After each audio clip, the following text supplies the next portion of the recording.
MakingStarWars.net.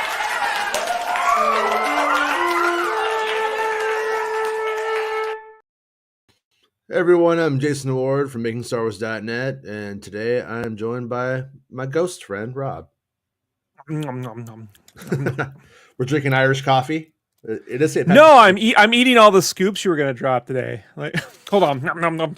Yeah, today I am taking it a little easy today. Today is St. Patrick's Day, and I just didn't Shamrock shakes for everybody. I didn't want to right, yeah, right. Look, you folks really got a super chat. You got a super chat today, so we can get some Shamrock shakes. Come on. All the scoops. I need 2 scoops of Shamrock shakes. Come on. This guy, yeah.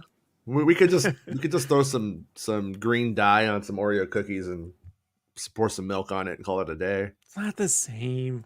I know. Like waiting in line for 30 minutes. Watching them scramble to get that fucking thing to work. Yeah. No, today, like me and Bespin Bolton, we been coordinating our stuff together to some extent. And I was like, what is he doing today? And I was like, you know what? Bespin has this day of St. Patrick's Day. And I was just like, I'm gonna take this morning. I'm just gonna hang out, watch Star Wars Santa show. Just kind of be an American on St. Patrick's Day. But we have stuff to talk about though, and that's why it was a good day, because I think between this one thing I wanted to talk about for the last couple of days with Samuel L. Jackson news, and or I don't know, but is it news? Do we call it news? I don't know. I do not know what you would call this. I don't know what you call this. It's neither rumor nor news. It's an item. It's it's potential. But thanks to everyone who's a channel member, and you can become a channel member. It supports the show. It's great. It'll change your life. You're in a cult, or you can become a Patreon supporter. You want to support the show, and you can get audio versions of the show. If you are a channel member and you want the audio version of the show, if you want the RSS feed, I can find a way to get that to you. Just contact me and tell me you're a channel member. If you subscribe to the show, you're in the cult. But if you join the Patreon, you become an oligarch. Right, exactly. And you get to kill. We need some badges. We need some cult badges. We do need the cult badges. Yeah, we really do. We need some nunchuck badges. For our little peeps. The only guy I know who does art actually got a bunch of jobs doing art. So we're kind of in a place right now. We have all these shirt ideas, and he's like, I kind of got a job, Jason. I'm like, well, I'm not going to bother him. But yeah, I know. Eventually, I'll be unemployed again. So one thing I can guarantee about being an artist, Jason. Fair enough. Yeah. Hey, Talking Sith. Talking Sith. Yeah. Shamrock shake. We got a Shamrock shake for the oligarchs. We're that much closer to taking Putin down and uniting the world under a Star Wars banner of no war. Let's just have an arrested development of childhood fantasy and glee. Make s'mores, not wars. Make s'mores, not wars. Star s'mores. Star s'mores. Star s'mores. But yeah. So anyways, we got a lot to talk about today. I don't mean to talk the show down. Just it's been a crazy couple of weeks, and I was like, whoa, put on the brakes, Jason. And don't forget, folks, if you just let the video run to the end, whether you're watching or not, it helps feed the algorithm. We appreciate it. Yeah, it does. It does. Yeah. Because we need this channel to grow. If this channel keeps growing, I'll keep doing it, and I love doing it, and it's fun hanging out with all you guys. And so we got. And if it doesn't, you're stuck with me and Chris, and we all know that's not. There's not much. Yeah, I know. I'm just like, Chris? If I say the wrong thing, he can kill me. He definitely can outrun me. He's got a lot of cardio. That guy. Yeah. That's. I figure we don't have to exercise because Chris is doing it. That was my take. Is if one of us is doing like So Trumpian of you. the exercise of three of us. Why would I? mean, we don't need to overdo it, you know. But yeah, we I got like that Satan line. here. We got Satan. We got Santa Claus. We got Bespin Bulletin. I like we got James George Washington. I mean, Every time I a hear good George show. Washington, I just think of the villain from Rocky V. Touch me and I'll sue. Yeah. And Come on, also Rocky, touch me and I'll sue. I love that fucking dude, man. yeah. He really should have been in Batman. Like, he is a villain from another movie in Rocky. He doesn't belong in Rocky, but he belongs in James Bond. He belongs in the Keaton Batverse. You know, like, I imagine he would have been the Carmine Falcone of the Burton verse. That guy. Yeah. Yeah.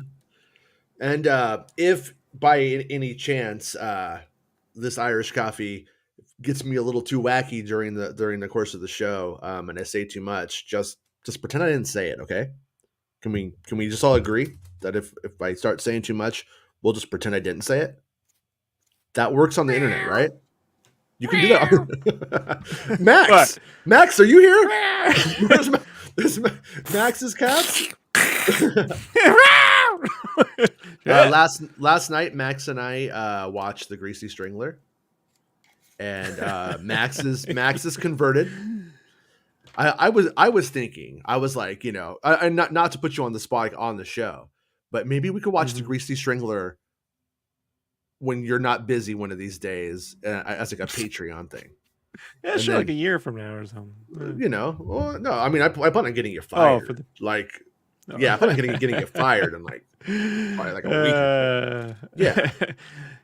Yeah, well, yeah. You wouldn't be the first insider you've gotten fired. Hey, don't say that, because that's not true. I have never gotten anybody in trouble or fired. Yeah, remember that time you got Darth Maul fired? Remember that? There was this you dared him to put his dick on Instagram, and remember how that went? Well, when I first started like doing scoops and stuff, there was this guy from like a film site. I won't say his name because it's, you know, who cares? Dark Horizons, wasn't it? No, I used to love that. I used to love that site back in the day, and then he didn't like Star Wars anymore, and I was like, I'm not gonna read Dark Horizons anymore, because I used to just like, that was probably a little bit of professional advice here. If any of you ever make a film site or something, don't ever just proclaim what you hate and that you're not going to cover ever again, because I used to read Dark Horizons. That was like part of my rotation of sites. Boom, boom, boom, boom, boom. You know what I mean? I would go to looking for Star Wars news every day. Then one day he's just like, I hate Star Wars. I don't want to talk about it. I'm not going to cover it anymore, you know? And then I was like, well, remove that from the rotation. And I liked it as a film site, but that's when I stopped. See, that'll never happen because the algorithm now feeds on the hate. So if you hate things, you should only talk about shit you hate. Well, yeah. What was it? Was his name Garth? I think his name was Garth. Yeah, Garth. Yeah. And he did it like a mature adult. He was like, I'm over it. I'm just not going to cover it. Bye. And it actually makes sense. Whereas, yeah, as in today, what do? You hate cover it. You know what I mean? You're like, or something, I guess. Yeah. But yeah. And I've been having a very fascinating time with this Darth Maul thing the last couple of days. Like I said, because usually you see like a grift from the right politically. But on the Darth Maul one, I'm seeing a grift from leftists who pretend like they have sources and no information, when they're really just playing the word of mouth game and fan mathing it, you know, for the most part. And good old fan. It's like Wordle for scoops. Mm-hmm. Yeah. Right. Yeah. It is. But yeah, it's all bullshit. Just to reiterate it for the 100th time, the Darth Maul in the Star Wars Kenobi, he was never in Kenobi, a Star Wars story, which was going to be the film, I assume. That was the title. And then after that, he was never part of the general stories here. That just is not fucking true. I mean, if it was true, I would be, honestly, it would probably be good for the channel right now. We'd be able to have realistic conversations about wow, what does it mean that they didn't put Maul in? Did they remove Maul because of a controversy? Did they remove Maul because, there's all of these legitimate angles we could take, but the reality of the situation is that is complete fucking shit. It's not true. What? And there's one other thing too. Let me tell you what it is, and then we could talk. Is about George Lucas getting paid. Don't let me forget the George Lucas getting paid thing, okay? Because I wanted to hit that too. But sorry. I'll never let you forget that, Jason. Okay. Nunchuck. Nunchuck. Yeah. Yeah. Nunchuckies. That's what he speaks. Nunchucky's cheese. Pizza. Yeah, well, hey, look, if old Paycheck was smart, he'd be putting that little nunchuck on fucking everything on that starship. Yeah. No, but once again, this Inquisitors arc from I was hearing, when I first heard about the Inquisitors development, one of the very, very first things I ever heard was, they want to use this in films going forward. They want to put this, these are the bad guys in Obi-Wan Kenobi's movie.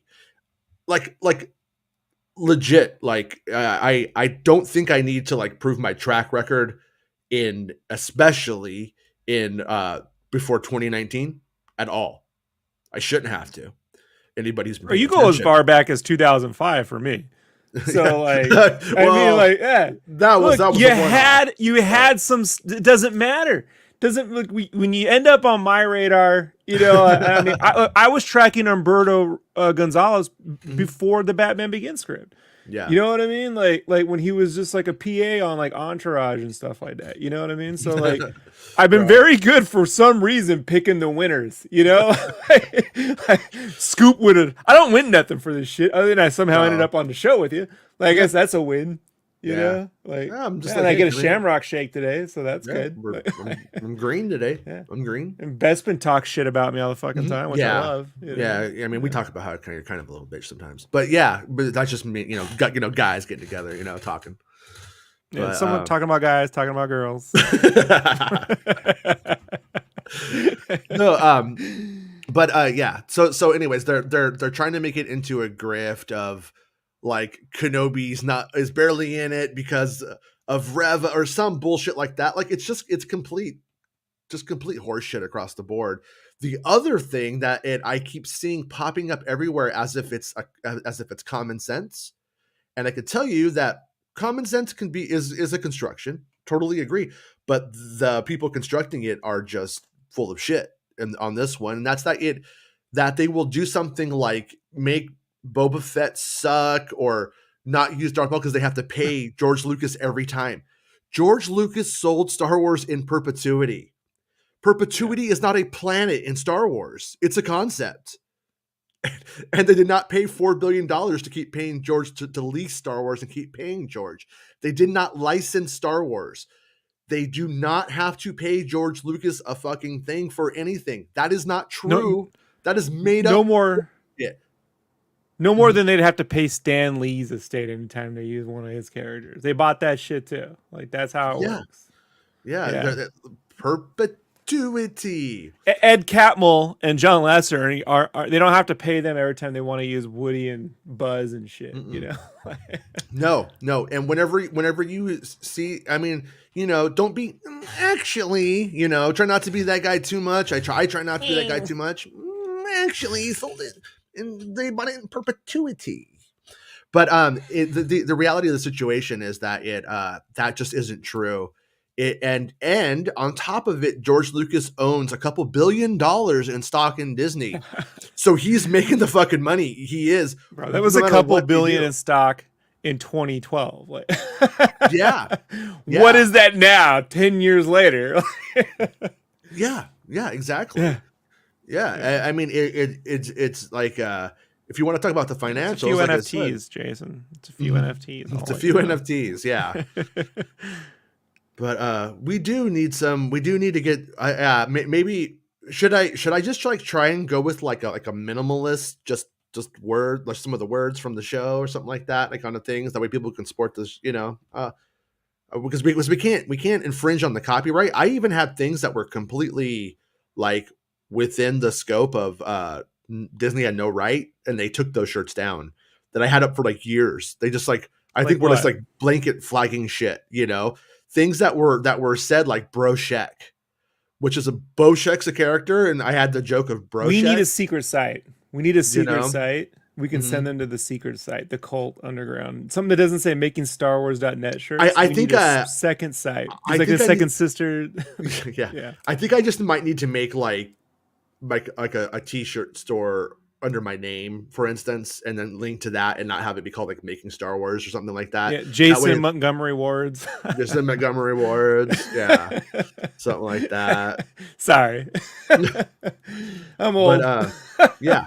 But once again, mall stories bullshit. And whenever you hear anybody saying that they have to pay George Lucas a fucking thing for anything, other than stock, his stock cash, yeah, they probably have to credit him. That might be like a guild thing, having to like credit George Right, in the Lucas. same way that Mhm. that they're crediting Marv Wolfman and Len Weeks on Moon Knight or Yeah, Blade or shit like that. You know what I mean? Jack Kirby, Stan Lee get the credits now. Same deal. so yeah, exactly. So yeah, if you hear any kind of theory and the thesis is predicated upon that, it's dog shit. Happy St. Patrick's Day, Mr. Bestman. I wonder what's going on at Bespin Bulletin right now. I'll probably want to check He's back in 6 minutes. he's eating Um, me strawberry squiggles. That old Bespin bulletin. He's eating me star. Oh God! Oh my intestines! Oh. yeah, yeah. Yeah. Rogue Squadron when? Good question, man. Good question. I mean, as I wish you could pop on the show just with some audio, so we could talk about some of the things that you and I talk about when we get to talk. Get to talking. We haven't talked in a little while. I miss you. I want to get an apartment with you. I think we should get a dog.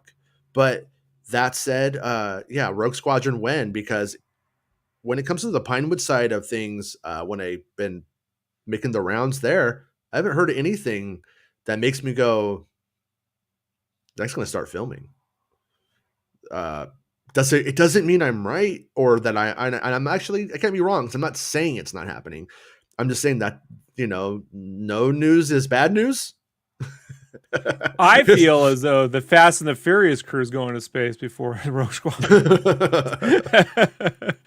Yeah, I mean, look, it sounds goofy, but Yeah. there's far more movement on that project than Mm-hmm. than this. Yeah, big time. Yeah. Hello, Edward James Olmos. What do you expect He on? likes the arithmetics. Mhm. What do you expect on May 4th? Are we going to have the second trailer of Obi-Wan Kenobi? I would not be surprised if we got another trailer for Kenobi.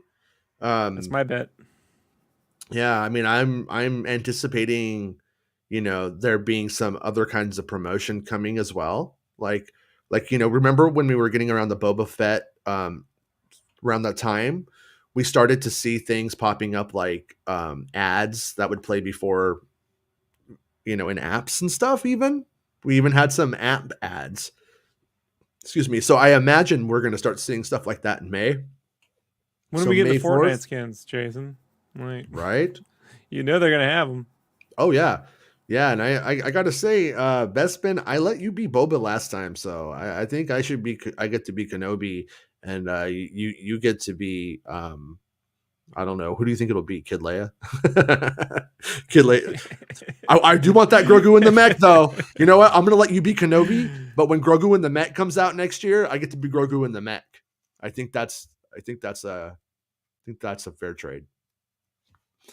But yeah. But anyways, what do I expect on May 4th? With Star Wars Celebration being so close, I expect T-shirt coupon codes. That's really what I probably product reveals.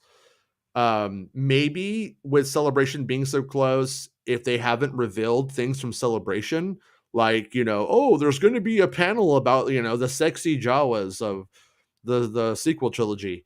Maybe they'll have, that's when they'll announce that and that guest and stuff like that. So I kind of imagine Celebration announcements will be the primary kind of thing, but this is just me guessing. But I gotta say, I saw some COVID data, and I was offered a celebration ticket for Sunday. And I'm like, nah, I'm sorry, but I can't do it. I just don't think it's a good idea for me. Talking Sith Smart. says, show has gone downhill already. Smash the thumbs down. Yes, dude. Fucking Thumbs dude. down is engagement. Thumbs down, thumbs up, thumbs left, thumbs Yeah, right. I heard it's like three thumbs down is like one thumbs up or something like that. But Lego fan, when is Bad Batch 2 season 2? When is Bad Batch season 2 coming out? Yeah, that's a good question because I could be wrong. I'm theorizing right now that that would be a good May 4th announcement just to say when. Just that would just be nice instead of leaving everybody hanging on it. But it's clearly been pushed back. I don't expect it in 2022. I hope I'm wrong. I don't expect it in 2022. And we know that there's another animated show coming out, and that I think it was a Convor Call had like a charity event, and that in that they said that there was going to be the Kiner brothers were scoring a whole animated show. So what I am going to propose that with that on the horizon, maybe the plans for Bad Batch and how to balance those two things out changed. I think Bespin has said so as well. That, and I have heard that 2023 is supposed to be wildly different in terms of how uh, Disney Plus operates. I even signed into Disney Plus last night, and they made me like reset up my account information because they're putting mature content now. And you could put like a pin if you don't want your kids to be able to see whatever it is Red that they Goofy have. Diaries is coming. Red Can't Goofy wait. Diaries. Horse. Horse. Horse. Right? Yeah, You yeah, know, that yeah. makes sense. You know what he's Yeah. doing. His Mhm. wife was. He's always getting kissed by the milkman. That Goofy. Cad Bane Cad Confessions. Cad Bane Cab Confessions. You could watch that on Disney Yeah. Plus. So anyways, Bad Batch. I'm guessing that Bad Batch is a season 3 thing. And people oftentimes go like, why are things on the animated shows? Like, why are they so much like harder?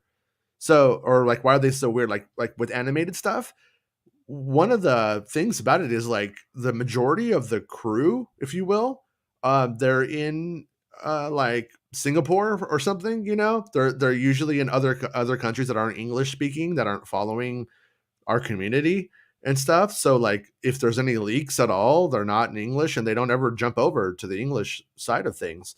So it makes it a lot harder to get stuff out. That's why like I broke like Ahsoka was in Rebels, right?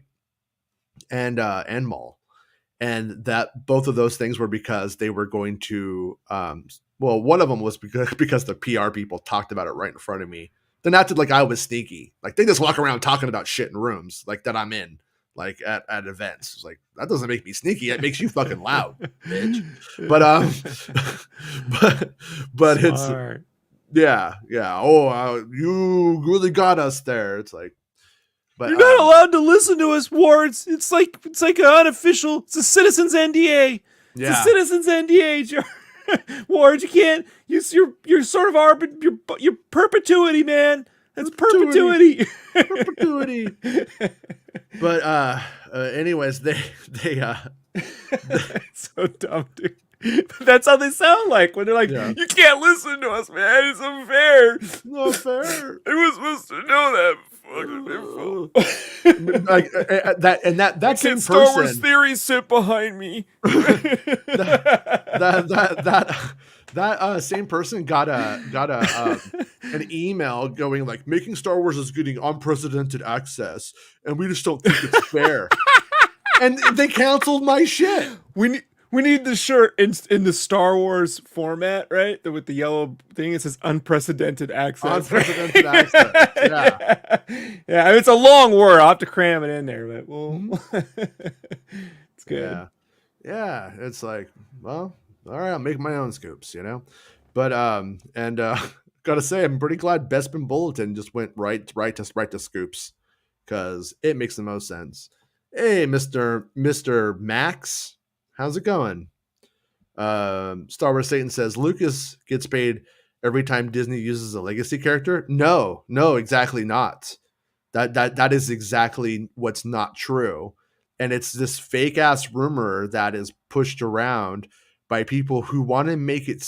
What they want to do is they want to make this divide where you feel like all of the legacy characters are under assault, and therefore they are championing this other side of things. So go with them, give them money, jump on the Fucking grift. nerds, man. I'm a nerd, and I'm like, these are some real fucking nerds.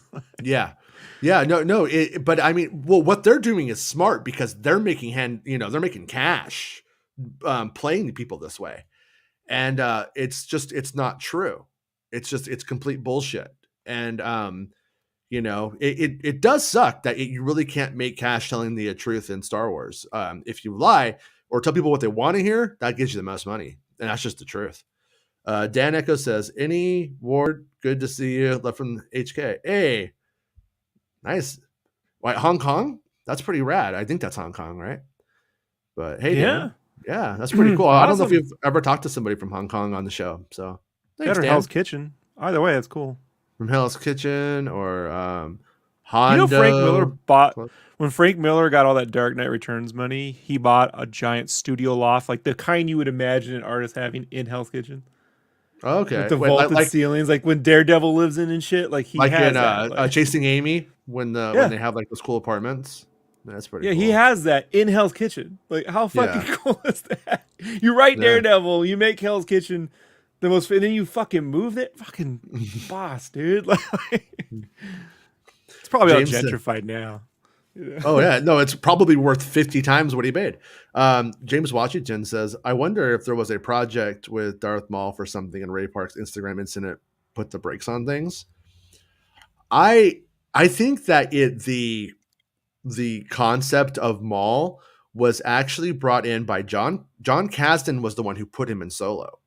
There wasn't like a big committee that said, let's go and put him in. And in fact, what I had heard that I think is probably legitimately true is that Darth Maul and Jar Jar made little money on the on the Phantom Menace re-release, their products and stuff. It just didn't go over well.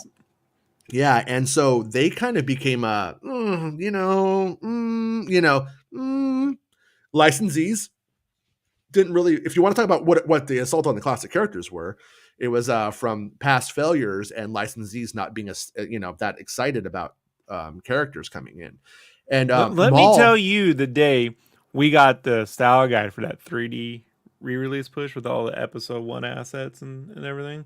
Yeah, dudes in the art department were so excited to make Darth. Everyone was making a Darth Maul shirt, and we had N1 Starfighter shirts and Darth Maul shirts. Like, we put some Jar Jar and some stuff. They didn't like it, but we had it. Fucking Walmart picked up the Darth Maul stuff. We got a big order. All the people who were like, I'm a prequel person, it's really great, I grew up with it. That was your chance. You have to understand that merchandising push for the 3D release was the opportunity to show your fucking love. The problem bombed hard. They were all about 15 years old and they didn't have the money. Either they didn't control their cash. They didn't have a job yet. They just that came too early. Is what it really comes down to. Yeah, if you want to talk about timing, whether the movie's good, whether the movie's bad, whether the 3D was over, whatever it happens to be, the Phantom Menace release came, I think, about 3 years too early to actually like really hit with those people. The nostalgia, I was there for it, obviously, but the nostalgia level of like those kids, they just didn't have the control, and they were too young, I think, to really be in full on nostalgia mode. But anyways, no one was really like, I think that there was a kind of this idea of let's get Maul into some things and start to like really make him into something, let's really start to like try to like get that going. The Phantom Menace 3D thing bombed, was not good for it. And but John Kasdan brought Maul. I heard John Kasdan brought Maul in And because it was like, ooh, the big moment that got towards the back end, and he wasn't like somebody that you would be making stuff for and stuff like that, there wasn't a lot of resistance to it. It was like, okay, yeah, we can do that. You know what I mean? It was fine.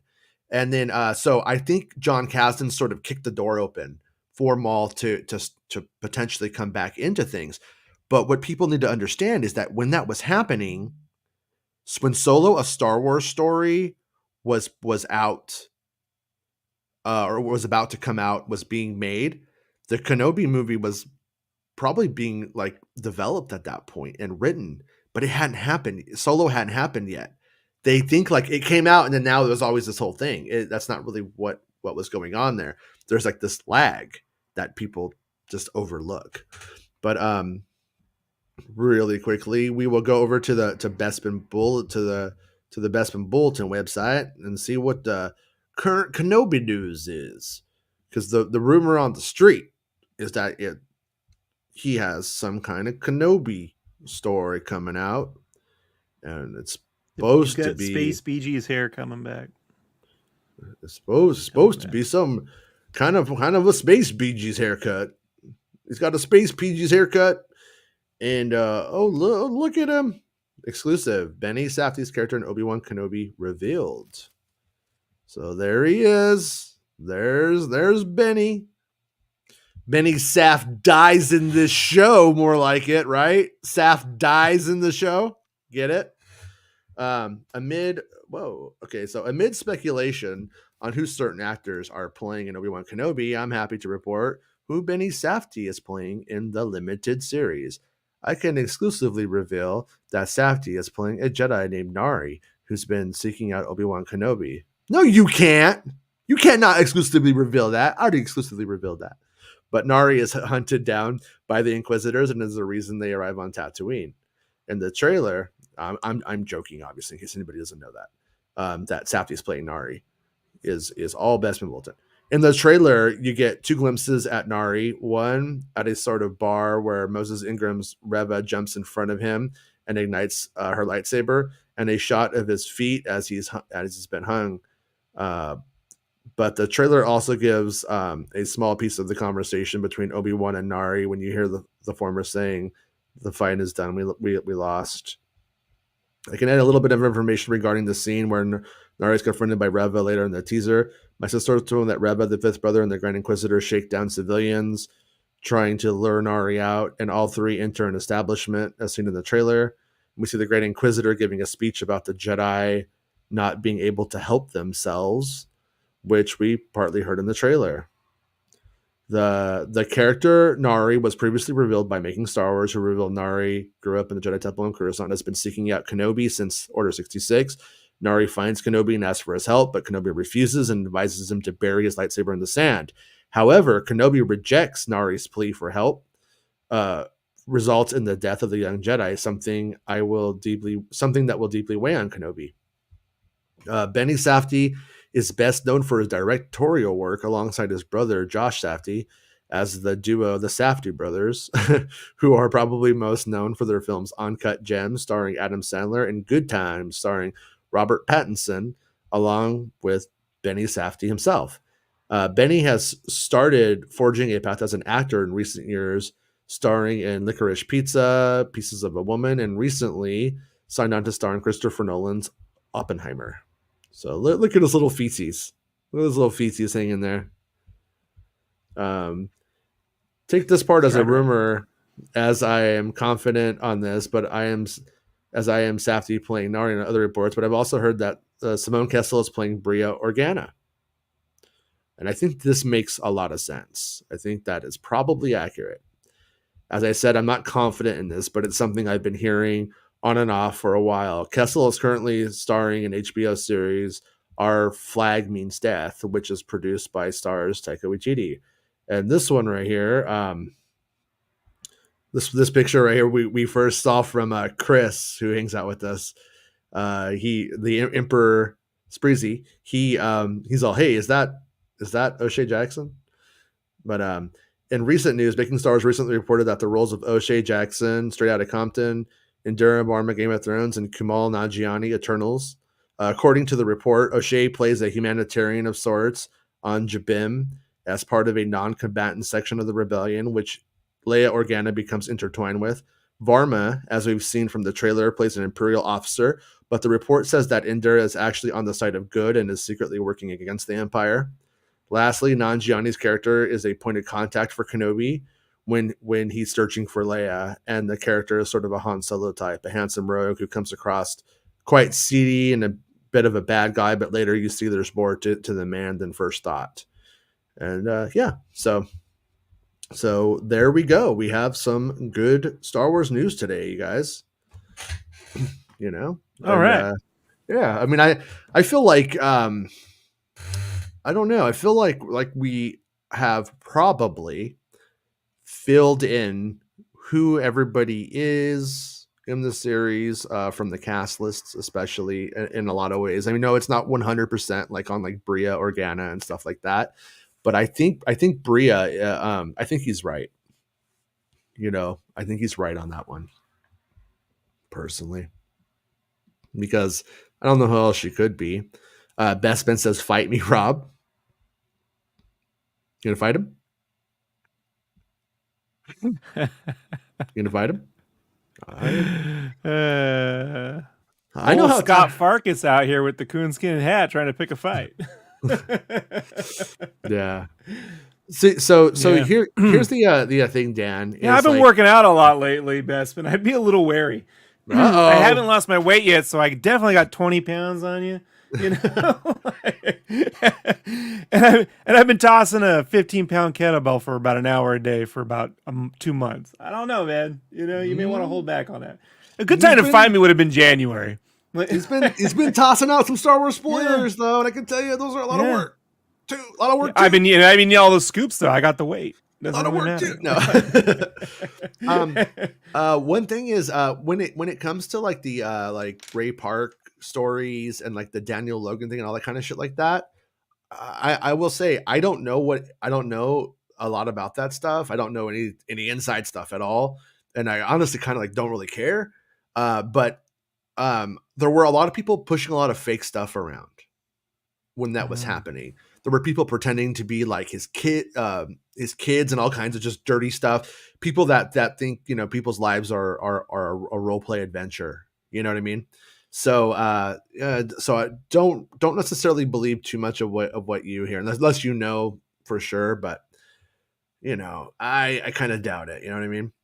Anyways, Dan Echo says to ruin Boba is one thing, but how do you link up with paying George? Laugh out loud. Yeah, exactly. Like they make it sound like there's this project to ruin classic characters, then they don't have to pay George, and then they just copy the character like with Mando, and then yeah. And what's funny is like I'll hear them like taking stuff that I actually like put out there, and I know it came from me, but it's like they pick and choose what they want to hear. Like I had heard that Favreau came in with the Boba concept of the Boba, something he wanted to do. They were already doing a Boba show. Then they changed it around, turned it into like the Mandalorian generically, and then they were like, "Cool, that sounds great." And then they moved forward with it. And but like so you'll hear that story. So it's like I know that some of those people pick up on the stuff I'm saying, and then they pick and choose whatever is the best thing to grift off of at the end of the day. I mean, that's just what it comes down to, unfortunately. But yeah. So and the Benny Safdie character, like I said, it sounds like it's an important role. Nari sounds like an important character, but I also think that it's like I don't mean to diminish it into like he's just a plot device, but essentially walks in and makes a bunch of trouble in Obi-Wan Kenobi's world, and you know, Yeah, like Bespin Bulletin. like Bespin Bullets is making all this trouble. I'm fucking tired of it. Hold on. I'm gonna He's been off my radar for a bit, but I'm back on it. Yeah.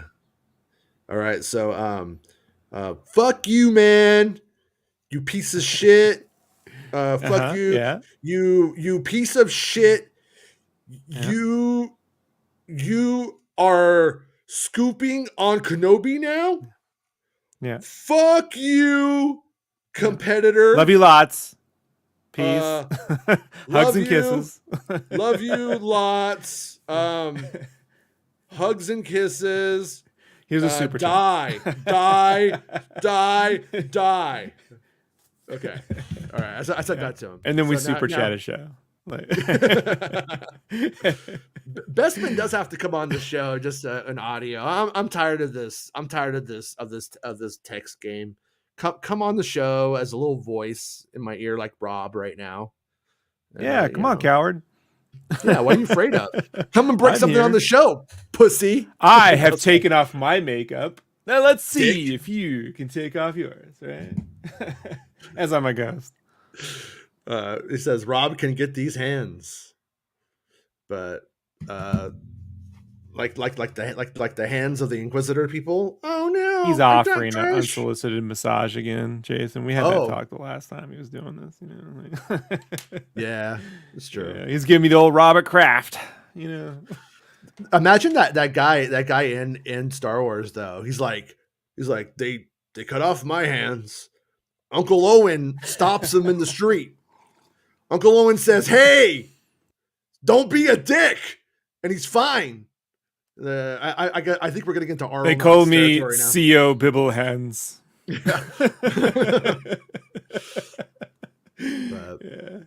Yeah. He's got a beard. Paul, with his Bibblehands. Yeah. Andrew Paul's off the planet Perpetuity. I'll just never make it there. Yeah. Well, you know, I like it. I fabuloso. Fabuloso. Zuhair's all, hey, Star Wars guy. Just started following you recently. Big fan. Hey, thanks for hanging out with us. I appreciate it. Yeah. All is welcome to the cult. Star Wars Satan says, Toy Story kicks ass. Been watching with my 2-year-old daughter daily, even today before this. So it's the one movie I wish they would start doing a remaster of. I wish they'd spend some money and just, you know, offer both, you know, but like take the fucking tech and the lighting and shit and just remaster Toy Story. Yeah. You know, like I'm not saying to eliminate the old one, but like it would be really great to have, I don't know, man. Like I think like the strongest contenders would do well with that, you know, like, yeah, no, that wouldn't be a bad thing. I mean, I guess at the end of the day, it just comes down to, you know, do kids sense that it looks bad by today's standards, and does that ruin their interest? I was at the 3D. I was at the 3D thing when they did Toy Story 1 and 2 double feature. Okay. And kids were like laughing at some of the CGI in the first one, less on the second one, but on the first one, most definitely. Yeah. Yeah. Especially that baby, man. Like when baby, my the dog, you know, or the baby. My son was like, they made a Clone Wars movie. And I was like, yeah, you've seen it. And he was like, oh, can we watch it? And I was like, yeah, we put it on. And like almost immediately, like you see Ahsoka walking and her legs are like, and he's like, look at her dumb legs. Look how dumb her legs look, you know? And I was like, yeah. They'll never remaster that, but you know, yeah. This is where 2D animation holds up better. Yeah. Yeah. Andrew Paul says, George is too busy looking over his museum next to USC anyway. Yeah, I'm looking forward to that museum when it opens up. I think it's going to be really, really rad. Oh. It looks really cool. It's going to be neat. I'm also reopening a Kenny Rogers Roasters next to it, so just keep my eye out for that one. Oh yeah, he's actually going up against Kenny Rogers. It's called Kenny Baker's Chicken. Battle of the Beards 2023. It's called Kenny Baker's Tiny Chicken. They're all those little Speaking of tiny chickens, how is old Bespin Bolton? What? I don't know. He will come on the show. He's too afraid to sit in the hot seat with the Making Star Wars. Dude, I did not know Emperor Spreezy could do a fucking righteous macho man, dude. Like, yeah. Threw me for a loop. Baymax says, what's the latest Star Wars QAnon? I need my QAnon fix of bullshit to validate my existence. QAnon is a shirt, my friend. Yeah. It's all Darth Maul, man. Flag that. That would be kind of funny to bait them into doing it and then turn that into a thing. Can we turn their DMCAs into shirts? Can they DMCA their DMCA shirts? Oh, shit. Shit, dude. Bespin Bolton has a picture here. He's sending dick pics again. Bespin, is it okay if I share this leaked image before you put it in the article? Would it be okay if I made like a Making Star Wars exclusive, and then you could just use it in your article because like we're friends? Like, would that be okay if I just took this image from your next scoop and shared it with everybody? I'll just do it anyway. There it is. There it is, right there. Bespin Bulletin exclusive. He just wants to put his dick in me. Like, that's all I see. I mean, I get why, but sure. Me dick, Rob dick. I mean, Rob. All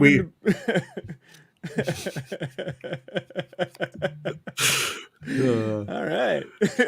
He's all. It's official. He just wants to Zabrak me. You know what I mean? Like, Bespin says he ain't wrong. I do. I'm so horny. Ah ha ha ha ha. Get it? Yeah. He's horny. Get it? Horns. Get it? Yeah. All right. So yeah. I would me and Baymax were like workshopping that today. I was calling it Qui-Gon was my Star Wars QAnon name, and then he's got Qui-Gon. Wait, no. Oh, he has.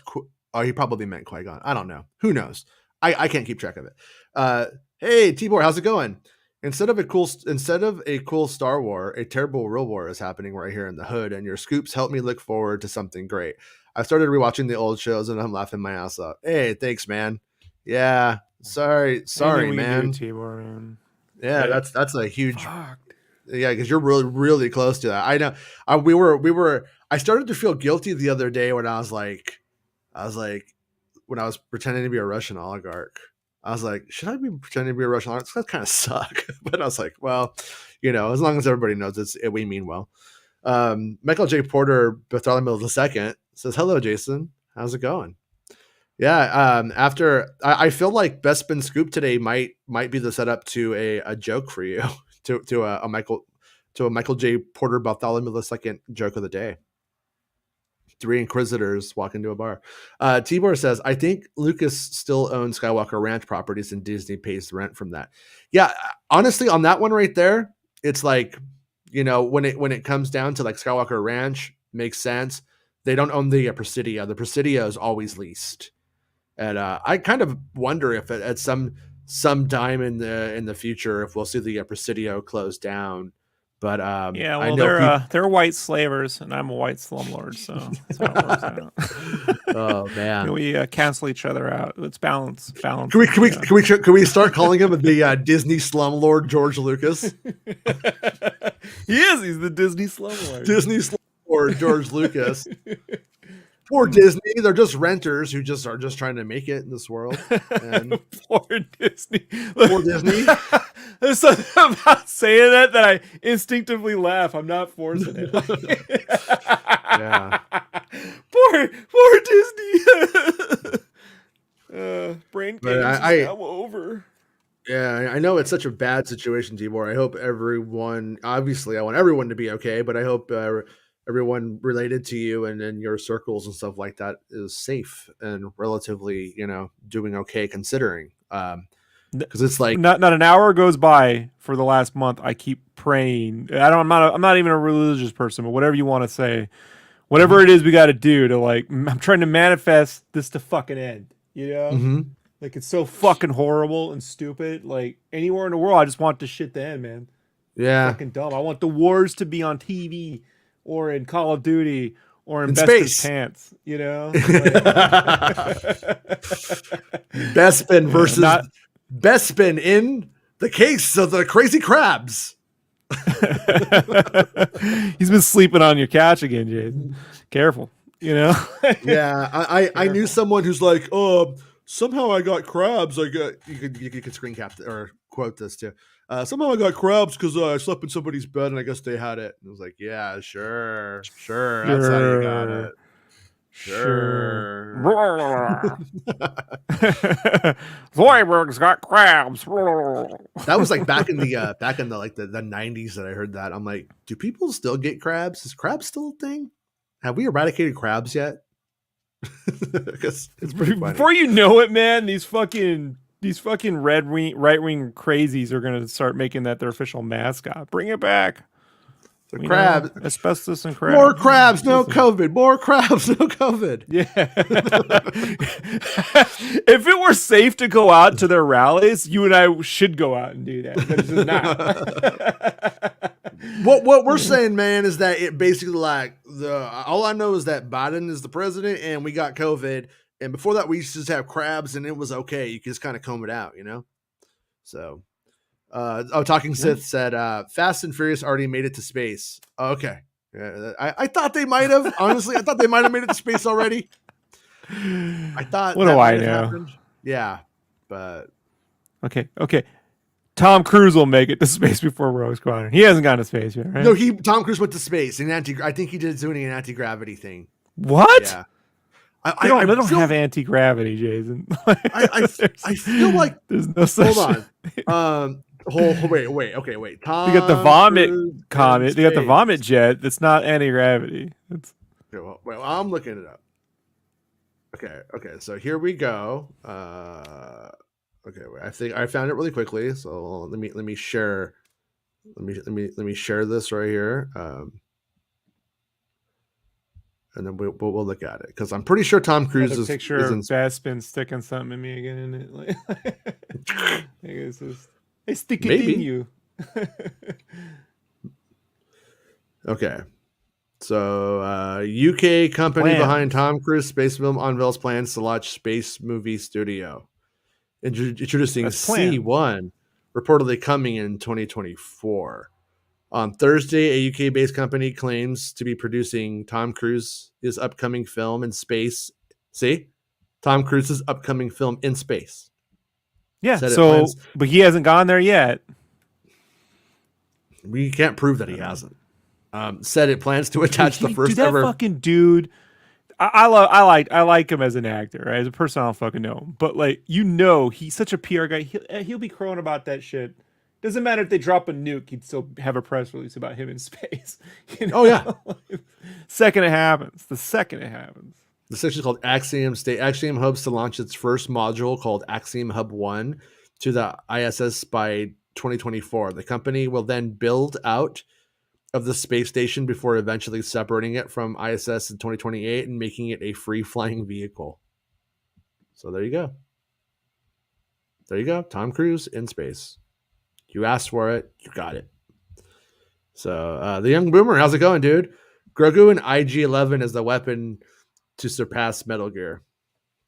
Yeah, it's been a huge bummer with the IG-11 story, seeing people gonna be a bit of a snob here and say that they lack imagination. And shit. Like mm-hmm. I mean, this is my bane as an artist. Anytime I pitch an idea, people just give me a look. Oh, fucking Rob. Yeah, no. I mean, I've learned this a long time ago. Even my own wife, she's been with me forever. And when I go, this would be a great idea. Oh, you again with your fucking things. Okay. Yeah, if I Baymax helped me make the picture. And if I had known that people were going to be as hard on it as they were, half the audience, Bespin did a poll, and I think 12,000 people voted in the poll in the end, and it was split down the middle between people with a visual imagination and people who can't see it. And I will say though too is that some of those people though are just mad that he's not with Luke and a Jedi anymore, or going to be a Jedi. But once that plot twist happened, you had to come to some terms that he has to be more than a baby in a bag. If I see that fucking floating carrier ever again in my life, I'm so over it. I don't ever want to see it. It's boring. It's done. It's been done. I agree. It's had its place. It's over. Yeah. I have Grogu and his carrier in Fortnite as a back bling, and I hate saying that word. I feel like an asshole. But I'm tired of looking at it. I don't want to. I can't even play with it anymore. I'm just like, nah, can't see it.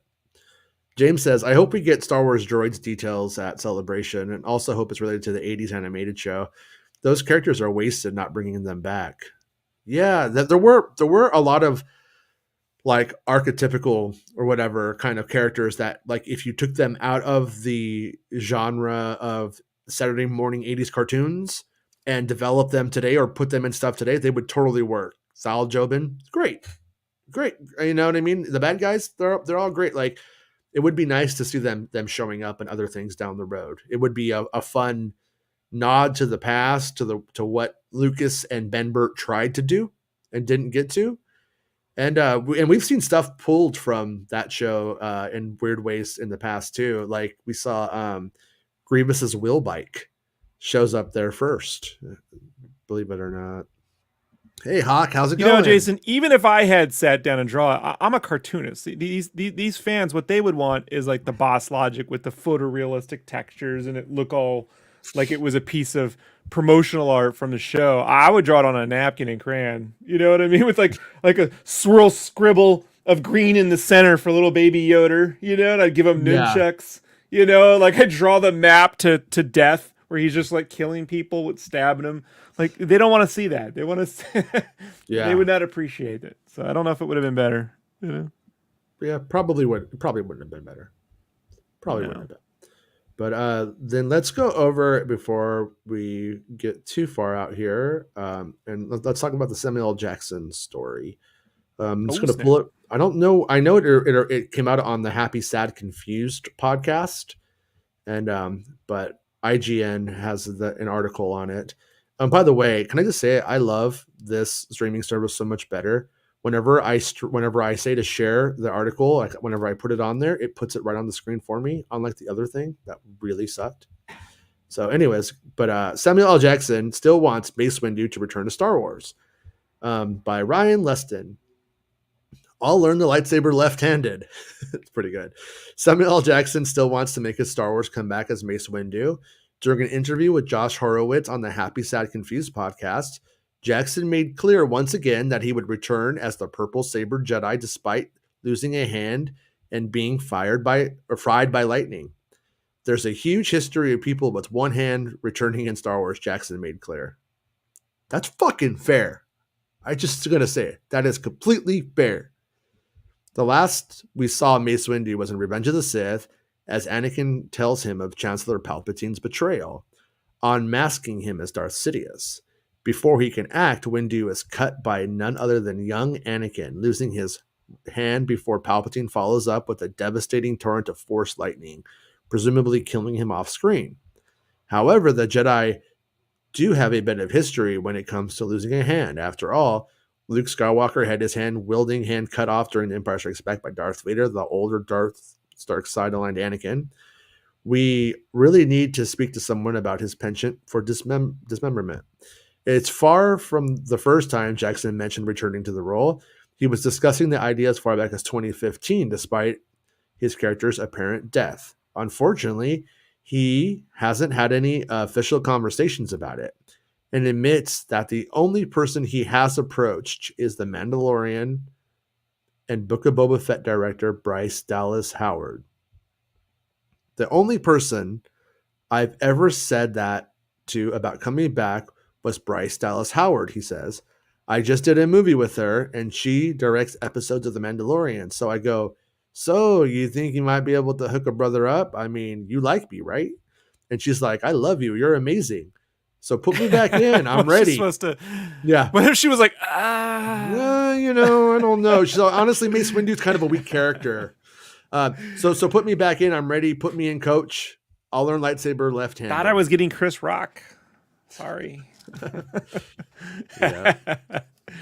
And then right here. There she is. Look at that. Look at that good guy. Hey. All right. Of course, Obi-Wan Kenobi on the horizon. Now would be a good time to find that Mace Windu had survived Order 66. Whether or not that happens very much remains to be seen. Obi-Wan could certainly do with some allies after the Grand Inquisitor appeared in the Obi-Wan Kenobi trailer, not to mention the return of Darth Vader as well as another new villain, Inquisitor Reva. So yeah, that definitely won't happen though. There definitely won't be anything like that happening in Obi-Wan Kenobi. There's no Darth Maul. There's no Mace Windu. But Mace Windu showing up somewhere else in the future, like Star Wars Santa is talking about it today and he likes the idea that like he has like amnesia or something. I go more towards, I think it would be cool if he just considered like if he was just like we lost, what can we do, and then he just is somewhere else, and then he's brought back into the fold somehow. But Grogu has amnesia. We don't need this twice. Yeah, amnesia thing. Yeah, they almost did it with Rey a few times, and then or they kind of did it with Rey. Even like she knows things that she just doesn't acknowledge. I don't know if you'd call it amnesia, but Hawk says, "Been gaming all morning. Glad I made it. Nice. What are you playing, Hawk?" Jason, Perpetuity Ward. Thirst for drama. Yeah. But those cats too, they like make it seem like, like you can't be critical of Star Wars. I'm fine with go ahead, be as critical as you want. But at least be critical in reality. Know what you're talking about. If you're going to go and you're going to have passionate, at least you're going to pretend to have passionate feelings about the stuff, at least know what you're talking about, Andrew. No, I'm not talking about Andrew. And Andrew's cool. Hawk says, it was epic.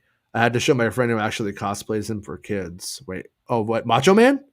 You have a friend who cosplays Macho Man? Would he come on the show as Macho Man and just talk about Star Wars with us as Macho Man for like a show? Because that'd be fucking cool. I need someone who cosplays as Sherry Martel. You know what I mean? Like, how about Chucky? Really, I was against Scary Sherry at first when I was a kid because I bought in the whole the whole '80s, the '80s dream of Miss Elizabeth and Macho Man. All that bullshit. Elizabeth was a queen, though. She was a queen. Yeah. Remember when she hit Scary Sherry with the lead purse, the purse with the lead in it? Yeah. But it was by 92, 93 when I started going back and watching the old tapes. I'm like, yeah, she's so fucking good, dude. Like, yeah, Sherry, she was so good, dude. Like, she leads. It's like when you have a really bad habit and someone leans into it and just encourages all your worst behaviors. Yeah, makes you look sane.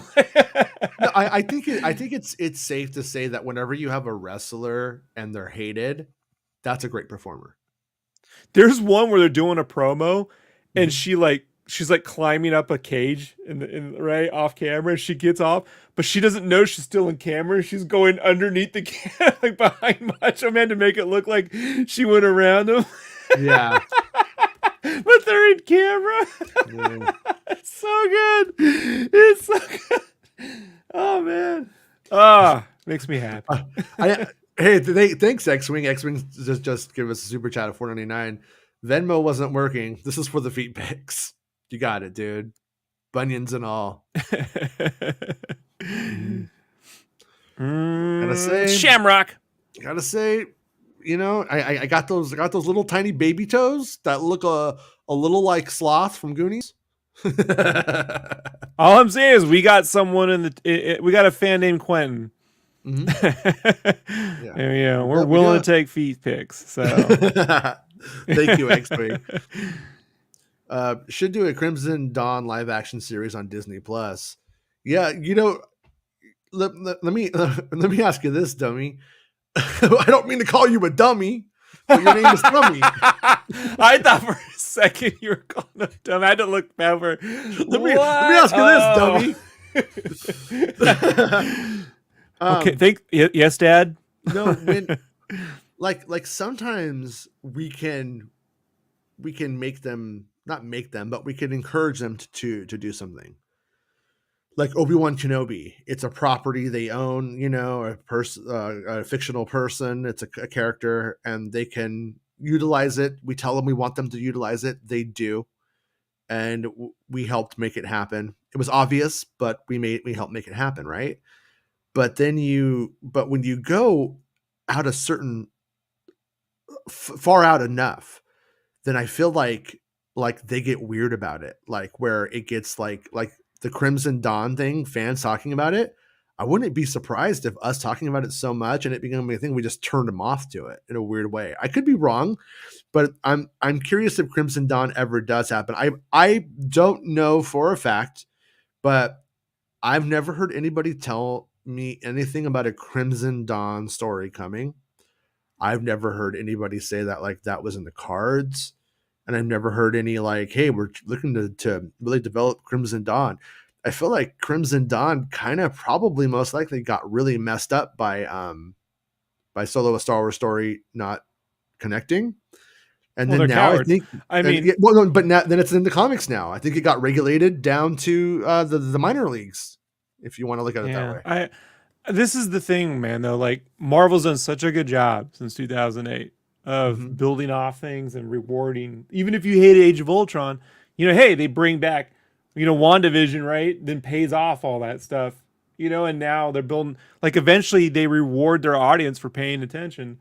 And I just think audiences now are demanding that they get rewarded for paying attention and caring and showing up and just being like, well, we're done with that. Like, them days is over. Like, they're gonna have to start, if they keep going down the path. They only get only so many times, Jason, where you can be like, yeah, we did that, we moved on. Like, it's just not gonna happen. They're not gonna want that. Like, Well, they're going to know that because they paid attention and they stuck with it, that they're being rewarded for it. Like, when it comes to one thing about Star Wars is like when it comes to that angle, like with Kenobi, you are going to see that. You have actually already seen that, and that is Uncle Owen and the T-16. That already happened in the comic books. That it was already like touched on, and because you know I don't know for certain, but I would not be surprised if that plot element was maybe around for a long time. Just I'm guessing here, throwing it out there, guessing, don't know, but nobody's cared about the T-16 and Owen and Luke. That doesn't get people excited, no, like that. no, but we have things like where we have Black Chrysanthemum just completely like having adventures with Boba Fett, and then they act like they probably didn't even know each other. And Yeah, if you that's read the, that's bad. it's bad. It actually like that makes me that kind of offends me as a fan and a consumer. But then we have the T-16, and you're like, okay, so there are times when it is honored. There are times when they so it's a mess. It goes both ways. It's really, and I'm just trying to be a fair analyst here to that kinds like those kinds of things. Do you know what I mean? If that Yeah, it's makes a sense. mess, but it's not. It's clearly a mess. We can agree Mhm. on that. Yeah. Dan says, still waiting for Maul live action after Solo. After the Ray Park incident, wonder how long it'll take. So here's my thing. It's like I don't know if the Ray Park thing would even pull Ray off the table. I know people want to act like it's Disney, but I mean, how many fucking people have worked on Disney stuff that have had, I don't know. I'm curious. I'm actually asking the question. How many have had a sex tape? Have there been any? I feel like Disney is still in the business of that stuff, and I feel like we were probably we're probably going to see things going forward in the future, like they put the 20th Century Fox thing logos and fanfares back on the Star Wars films and stuff, right? So like you could Star Wars films might get released to the 20th Century Fox banner in the future, might. I don't know, but it might. They And got so anything beyond that versus that stupid thing that loads every time you watch a Star Wars show. yeah. With the heads and shit. Oh well, that's not going away. That's just the general show I hate opener that. for all of them. That's the worst of all Mm. the studios making a Marvel like bumper. Mhm. Like, it's the worst. Yeah, I So cheap. personally like just I don't really give a shit. You know what I mean? Like it doesn't like if the fanfare's there or it's not. I really don't care. I'd And rather if they the have none than that. Like, mm, honestly. yeah, I think the best one I've seen since the Marvel one is the Sega one that plays before Sonic the movie. Like, I mhm. never thought I'd be sitting in a theater watching 150 Sega Genesis screens all Listen, playing at once forming Sega. Like, that listen. is crazy. If Sega has its shit together, make Altered Beast the movie. And what was that one? Was it Forgotten Worlds where the guys fly? Make those movies. I'm in. Those would be Ultra good Beast is movies. overrated. Altered Beast is fucking cool as shit. Anyways, Yeah. Sure. hey. So, but anyways, yeah. Onto the Ray Park thing. Robert Sinclair writes, Ray Park was used for the mocap on Clone Wars Season 7 finale arc battle scenes. No, they also put Maul on the cover of Battlefront 2. The Instagram incident more than likely hurt his standing with Lucasfilm. But at the same time, does it matter? I don't know if it does for sure or not. I really don't know. But you know, Ewan McGregor's fucking pulled his pants down on screen lots of times. And so I don't know what the line is or what the difference is. I mean, maybe you guys putting it on Instagram is the big difference as opposed to train spotting or something. I don't know. But All I'm saying is Kenny Baker's had some crazy Santa, did someone say feet pics? Thank you, Santa. Yeah. Man. Santa loves a good fetish. Footish. Here's what you got. You got some OnlyFans cash for Christmas this year, Jason. It's only feeds, Jason. Only feeds. Mm-hmm. Thank you, Santa. Sometimes I get like a message on the top of the things, like when I get like a super chat or whatever whatever it's called, and like on the top of them, I'm not getting them today, so I apologize for like not getting to those right away right now. But Ray Park was used, yeah, but he did do the mocap. Like I said, I think that there was sort of, I think there has been kind of like a low key, let's put Maul in things and like let's push Maul in ways to try to elevate his standing with licensees. I think that has definitely been a thing. I'm not saying that the mocap stuff was part of that. I think the mocap thing was just like it made sense. Let's go ahead, let's like do that. But excuse me. So Dan says, any scoops on the new planet Daiyu getting bombarded? I have a good theory on that, considering the name is actually Cantonese for big rain. Oh, I didn't know that. That's interesting. Every time someone says Cantonese, sadly, all I think about is, and although monkey brains big in Cantonese cuisine, I always think of we ate. I always think of Wayne's World when he starts speaking Cantonese. Wayne's World 1? Doesn't he learn Cantonese to? It's Wayne's World 2.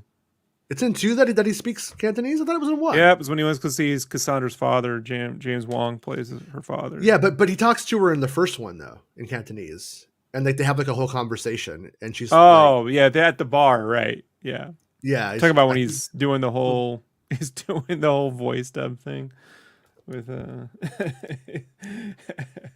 But to the best of my knowledge, Daiyu consists of Kenobi going to find Leia in the Spice Den, and then the rooftop chase. I think that's sort of what it contains. You know, I don't know I don't think it's destroyed or if there's anything like that. I'm not sure though, but I think that's pretty much the like gist of it. It also translates to big fish, but big rain more likely, and it would make sense for the Ewan Empire. was in Big Fish. He was. maybe that's what. Yeah, maybe that's what it is. I mean, And he is the big fish. That remember, I said that yet they try to lure him out to catch a big fish. Yeah, it really could be that, you know. So yeah, food for thought. Uncut gems. Uncut gems. Danica says the planet was based off of Hong Kong, according to Entertainment Weekly, and the planet named Daiyu is pretty Cantonese to me as a local Hong Konger. I like Hong Konger. Hong Konger should be like a video game. It just sounds like a cool title that you hear like an anime or something, you know? Yeah, the Hong Konger. Like, that's some. Yeah, he's like, yeah, it's cool, man. Like, okay, I live in. I'm not Idahoer. Right? You're Idahoan. San Diegans. San Diegans was always weird to me. Like it's San Diegans, and I'm like, San Diego. That sounds cowboy. Yeah. No. San Diegans. Whale's vagina. You know. Yeah. Bigfoot's dick. I accept that. That's the best line in the whole movie. The Smell young like boomer Bigfoot's dick. says Jabim was a major loss to the Republic in Clone Wars, at least in Legends. Yeah, and it's going to be the site of some shit going down in Kenobi show now. Excuse me. Nolan Ryan says there's another female Inquisitor in the Kenobi trailer. She looked a little like Simone Kessel there. I wonder who's playing Briha. Excuse me. I'm very burpy today. Who's playing Briha and this other female Inquisitor? You know, I heard about like other Inquisitors over the summer that were down there. That's where I was like a little bit confused because there was a time when I wasn't sure like how many there were and stuff. And that other one, I don't think that other one is anything at all. I think that other one is just background. Let's fill up the fortress and show that these 3 Inquisitors that we have in this series aren't the only ones. Does that make sense? Like you go to the fortress where they are, you're going to see more. So they just made up some to like put in the background. I don't think versus they have an empty room. Yeah. Mm-hmm. Yeah, I don't think that they you have know, like Jabba's scene. palace in the Boba Fett show, where it's just fucking empty. Like, smart move. Yeah, like let's put some aliens in there. Let's make this place interesting. And yeah. So you think if they took anything from George, they'd learn from the first movie when he was like, "There's not enough aliens in this cantina," you know. I'm freaking out. You know, it's a big thing. We can't just be here for 15 minutes in a fucking empty room. And Robert Rodriguez is like, yeah, we can. I know. 4 hours.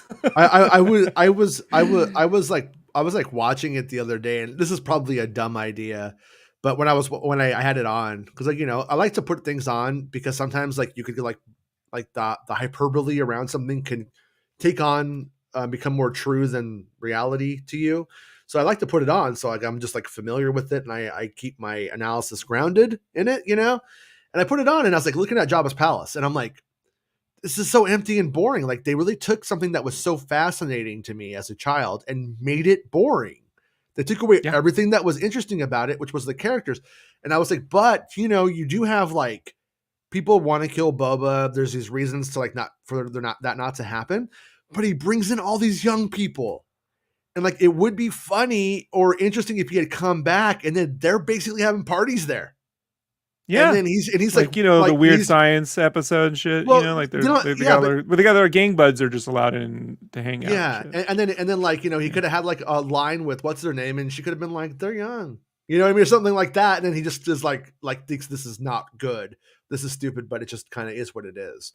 And it would have been a way of like making it interesting. Or after the cantina got blown up, people started partying at Jabba's again. Or he tried to make it cool and he was like, drinks at my place. I don't know. Like something could have happened just to have made it more interesting, but maybe that didn't fit. There's literally more shit going on in Watto's shop in the Phantom Menace. Like, yeah. You think about that. It's true. Yeah, there's definitely some things to critique there. Ray Park's Instagram story is a soap opera. Oh, okay. Well, you know, I mean, and that's what like kind of sucks about our like reality for artists and interesting people. Interesting people are inherently interesting, and social media shines a light on that. And it's like, you know, you want somebody as interesting as Ray Park to live in the same like balanced lifestyle as you know, some sitcom dad, and that's just not reality, you know. So long as he ain't breaking laws and there's no violence going on in his house and it was just literally some stupid shit, who gives a fuck? Like I got friends who are like, I'm libertarian, and then when someone's, I don't like they're putting stuff in films and indoctrinating people. I thought you're libertarian, you fucking asshole. You know what I mean? Liar. You know, you're either about the free market. Yeah, you're either about the free market or you're not. And if the market wants to buy that and they want to sell that, then I guess, well, which is... if you're a capitalist, you should be all for it. Yeah. There's money there, right? Mm-hmm. What are you? Yeah. I guess, but sometimes for certain people, white supremacy Santa sends us more money trumps. for. No, I know. I don't mean to. I know. I don't say that feet around. pics. Yeah, yeah. But I'm a capitalist. Take off the shoes.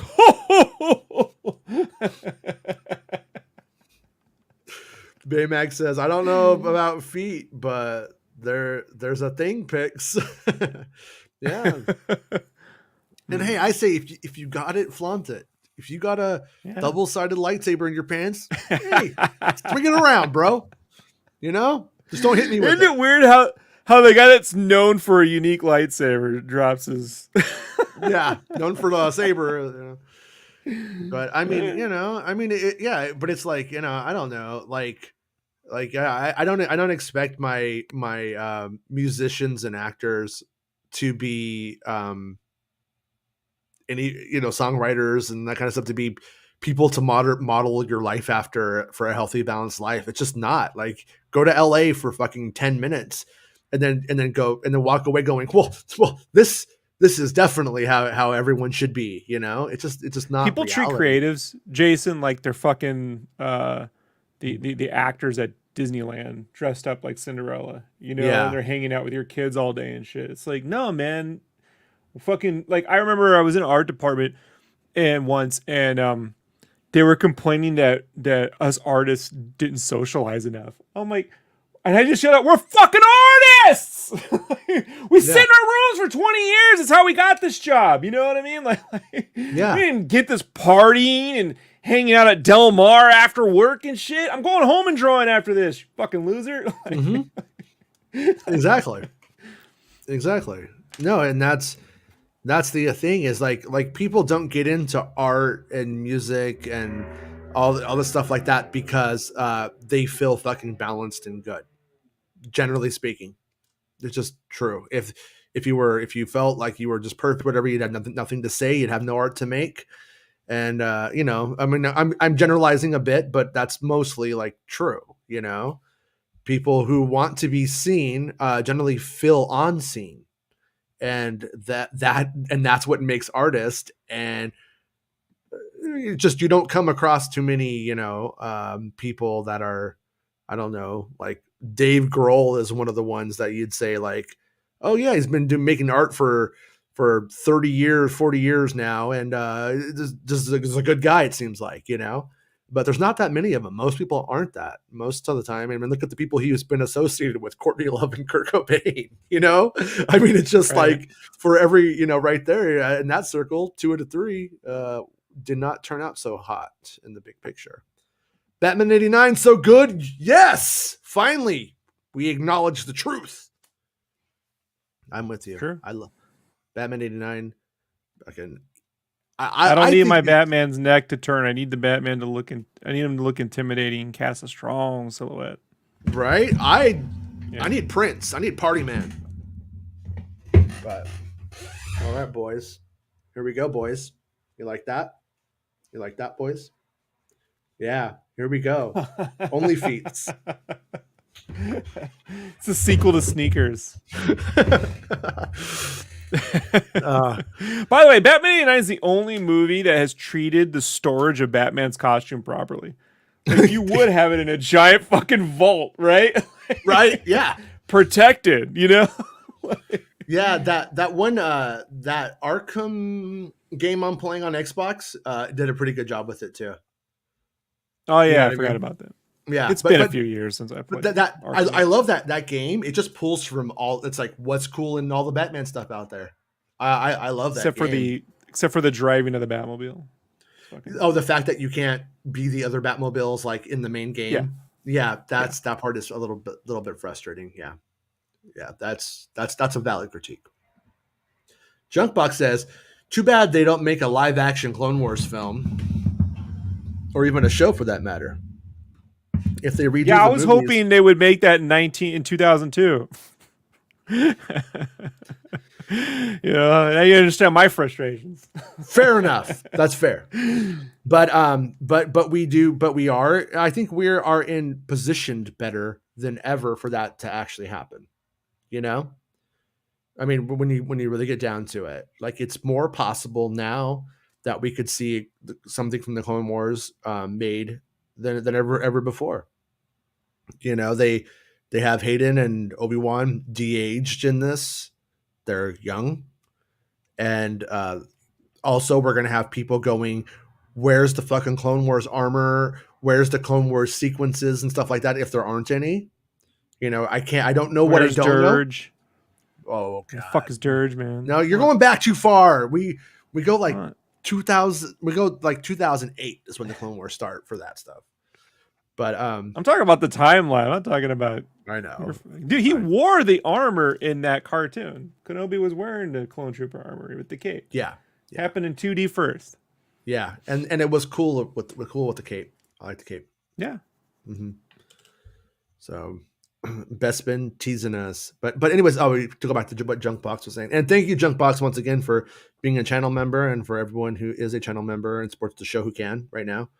I know gas prices suck, but they suck for me too. But anyways, I think we could be seeing if this Kenobi series connects, and if people are interested enough in that component of it, like on a major level, I could see this opening the door for that. And I've always felt that door has been closed, you know, overall. Bespin is a little fucking tease, isn't he? That little minx. Star Wars Anthony. Hey, by the way, Star Wars Anthony made a video, and I meant to show it on the show, but where he was happy about Grogu.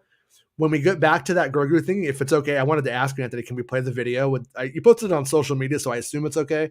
But I wanted to ask you first. But Anthony felt the same way I did, and I was really happy to see that.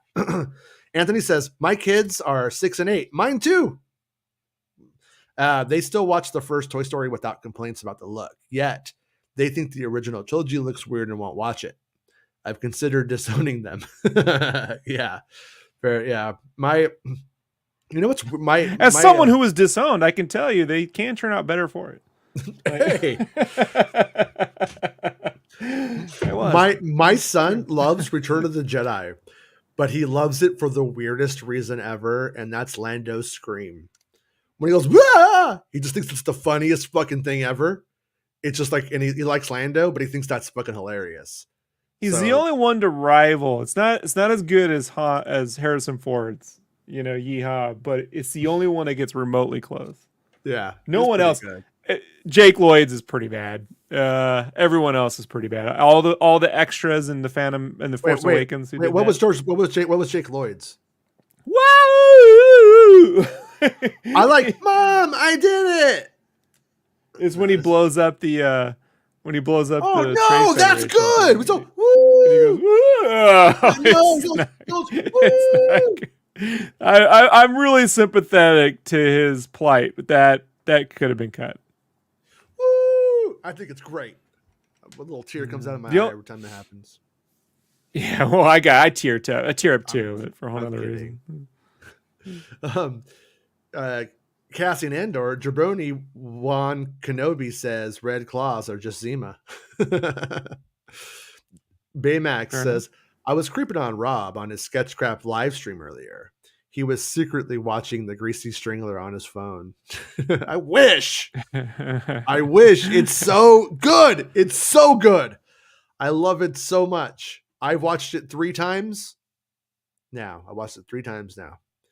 I do feel that should be the name of a burrito joint, though. The Greasy Strangler?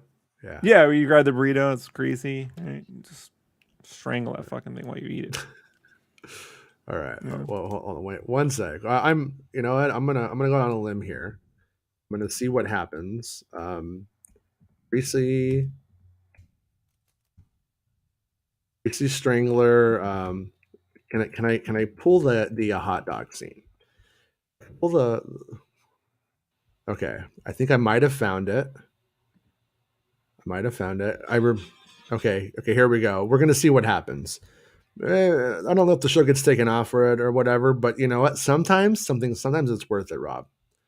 Sometimes it's worth it. Okay, here we go. Okay, I'm sharing. All right, this is the genius, the majesty, and the might of the Greasy Strangler. I'm gonna put it on full screen and hit play. Can you see it, Rob? Is it okay to look? Yeah. This is my favorite How can I part. help you, sir? I want a dog. Give me a dog.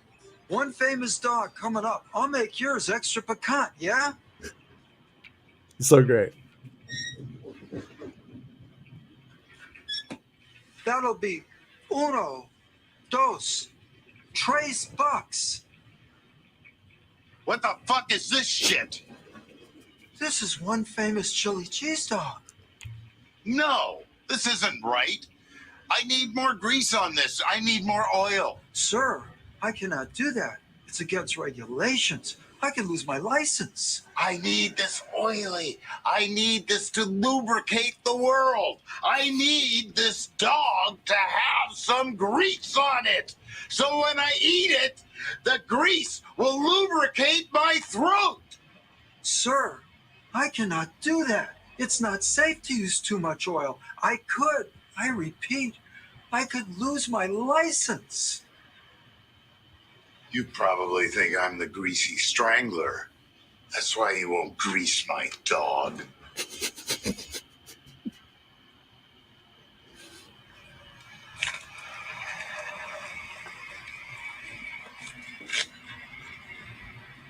Hey, what are you doing? You're not allowed to touch that. That's dangerous equipment. You could burn yourself. I could lose my license. I'm gonna dunk Big Ronnie's dog all the way in.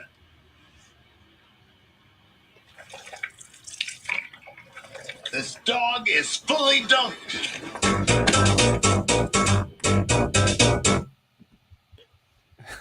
All right. Mm-hmm. All right. I gotta remind the audience, I've never done narcotics, so I may be experiencing this slightly different than the average Californian. It's produced by Frodo. Frodo produced it. Yeah. Okay. Mm-hmm. All right. Yeah, I'm. Yeah, I like when he says, "I'll make it extra piquant." It's like the worst. It's like the worst acting ever, but it's perfect. I love it. I can't get enough. I feel like all these people would have been trying to sue to stop the elections 2 years ago. You know, it's no, like no joke. Whenever I watch the movie, it's like it's so bad. I'm convinced that you could only make it so that bad if you know how to make it good. Like if you know writing so well that you could write so cliched so consistently across the board. It's bizarre. It flips the fucking score over. You know, it takes it all up to 9999999 and flips it look, back to 0. I like absurd humor, like The State. You know, to bring up, Mhm. you know, I like Syphil and Ollie, but I believe these things have to be done in small little bits. You know, like when it's a 90-minute fucking film, then I'm like, well, I feel this is longer than the Batman. Like I feel like this No. feels like 2 Dune movies. You know, to me, like it needs to. Let me ask you this: Did you like Napoleon Dynamite? Yeah. Because this feels like if Kurt Cobain or the director of Heart Shaped Box made Napoleon Dynamite.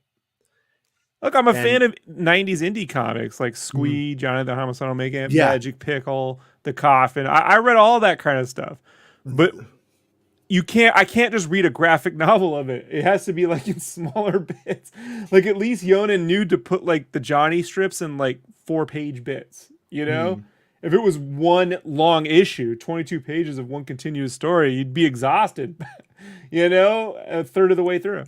So like I'm telling you, man, I just showed you a random weird clip. That's funny to me anyway.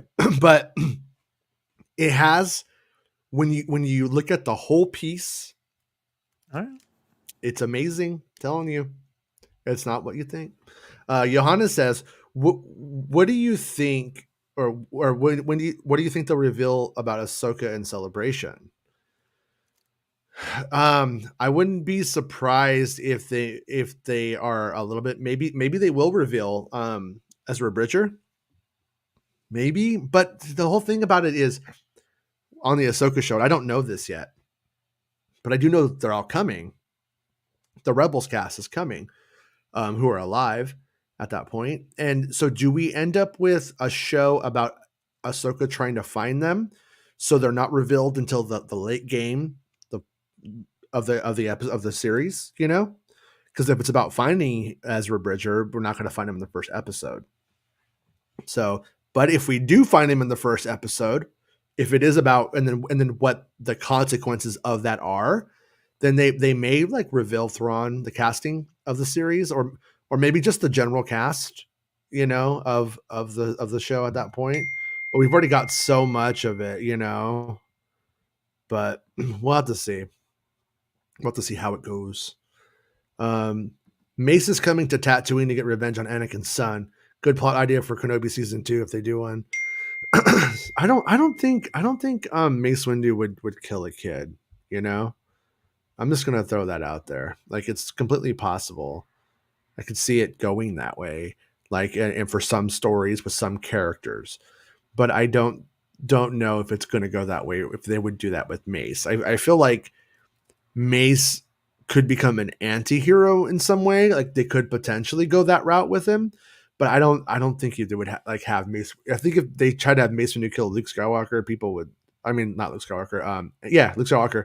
That would just drive people nuts. You know, they're like, look what they've done to my hero, Mace Windu. I don't know though. Mace would probably be changed quite a bit. He probably fell completely responsible in a failure for the fall of the Jedi. Maybe. I could see him being angry. I could, but not wanting to kill a kid. I just always imagine him having to use some form of the dark side to stay alive, you know, and him taking that sort of George Sabath role of being on a planet, and he has like dominion over. I can't say the galaxy, but this planet I can keep safe, but he keeps it through almost fear and intimidation. You know what I mean? Like he's in a gray area. So you're making Black Sabbath our metal band. Our EU metal band actually legit. We have one guy named Black Chrysanthemum, which is crazy enough. Like, you can't get away with it. You can only get away with it once, Jason. Yeah. Yeah, but in canon, only one's in canon. It's true. Star Wars Anthony says Sherry Martell was awesome. Her and Macho were so scary to me as a kid. He was great. Macho Man was my favorite when I was a kid. It wasn't Hogan. It was Macho 100%. Man and Mr. Perfect. But Macho Man was my good guy when he was a good guy. But I liked him when he was a bad guy. That's why I liked him when he was a good guy. Eric Den says... that era Macho Man was definitely my favorite of that. Mm-hmm. And then Mr. Perfect a little bit halfway through that. And then Undertaker. And then I like that whole Bret Hart. Owen Hart as a heel. He was so good. Mm-hmm. When he would turn bad. I like that. Yeah. Yeah, it's pretty funny. Like you remember all the bad guys. I don't remember any of the good guys. The bad guys are always the best. The bad guy, Razor Ramon. I love that gimmick. And I seen him. He was a crocodile hunter like guy once, like on the WCW. He was like kind of a Dundee, but he had the toothpick in it. So I knew like that was a gimmick, but I was like, it works. I mean, he's super good at it. Like, fuck it. You know, if fucking old Pacino can get away with it, so can this dude. Yeah. Yeah. Eric Denton says, I sat next to the lovely Miss Elizabeth on a flight from Florida to Atlanta during the WCW. Man, lucky. that was your opportunity to be like, look, let's leave this life behind. Just saying, you messed up. James says, what comedian tells a story about being on a plane once and he's seated next to Liv Tyler and he was just so intimidated by her so he takes a snap. And then, like, because they're in first class, they make cookies. And she looks at him. She reels over. She goes, cookies. And he was like, oh my fucking God. This is, oh God. Here. Like, it's just life. This could be the perfect life. Yeah. Yeah. So did he give her the cookies?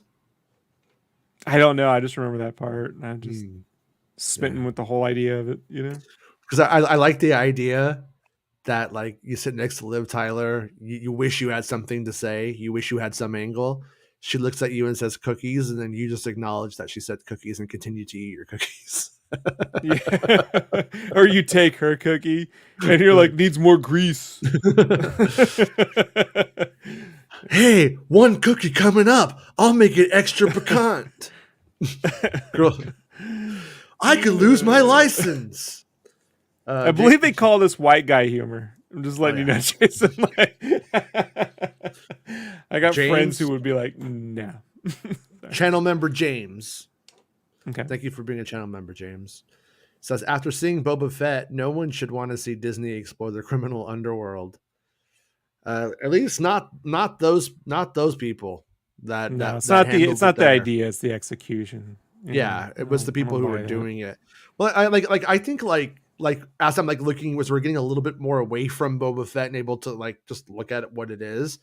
It's like you got Robert Rodriguez, who's handled crime based stuff before, but it's doing it for Disney. And you're just what he did well with that stuff, he said wasn't going to be able to do here. And it wasn't I think he just knew how to operate, and he was operating in almost in Spy Kids mode, but acknowledging that that kind of place existed. It just didn't work. It's not what I want anyway. It didn't work for me. Star Wars Anthony says, I kind of feel like they're just going to use Crimson Dawn in the comics, especially since the current run with Crimson Reign comics is about the downfall of the organization. Exactly. I mean, I think it says everything. I think if they actually had plans for it, it wouldn't be happening. Or they have plans for it, so it can happen, but those plans would be coming now. They'd be on the horizon, and as far as we know, there are no plans on the horizon. I don't care what some outlet writes just to get you, not you, but to get people to click. You know what I mean? At the end of the day. So, and Golden Axe, yes, 3-player Golden Axe, the little guy, the hot chick, Golden Axe was good. Ultra Beast was dog shit. All right, how about this? We have a magical world where they exist at the same time, like different continents. And then eventually the Golden Axe people take a boat over to the Atlantean world in part 2. Well, that sounds like Black Panther 2. That sounds cool. I don't know anything about it, but that sounds cool. Yeah, you'll see. Okay. Oh, Dummy Brother Scoops. Dummy Brother says, or I should say, Dummy says, true, by Crimson Dawn. I really mean a live action Maul series about his time there, but essentially a Maul live action series. Yeah, I mean, it would definitely that done. Infant's Nest, all that stuff to its fullest potential. Yeah, I mean, Enfys Nest is someone I would rather see come back than anybody. She's basically Star Wars Robin Hood. Robin Hood's a good story. It's already kind of set up to be a good story, and so bringing that in and telling that tale would be neat. I would not mind if they pulled on those strings further. And the actor who plays her is fantastic. I'm looking forward to her and Willow. Dan Echo says, I thought she was. Go ahead. No, go ahead. I thought she was great in Falcon Winter Soldier. I love that. It might be my favorite of all the series, actually. Other than Loki's, but the best one. That's probably my second favorite. It's just that's a show that got sidelined by COVID because the original ending of that series was supposed to be them unleashing a virus in New York, and that was their whole trick. I know. Bespin just can't stop touching you. So he's giving you the old Bespin 5-finger pull tug, right? Tug spin is what they call them at work. No, I'm telling you guys, this is Luke Skywalker's hand. In the Star Wars universe, they're smaller.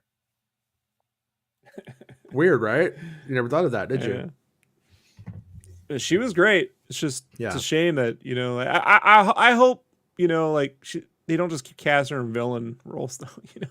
I'm gonna feel really bad for her if Willow doesn't connect, because then she will have been sort of associated with not being a part of good things, and I think she could be very good. So we'll see.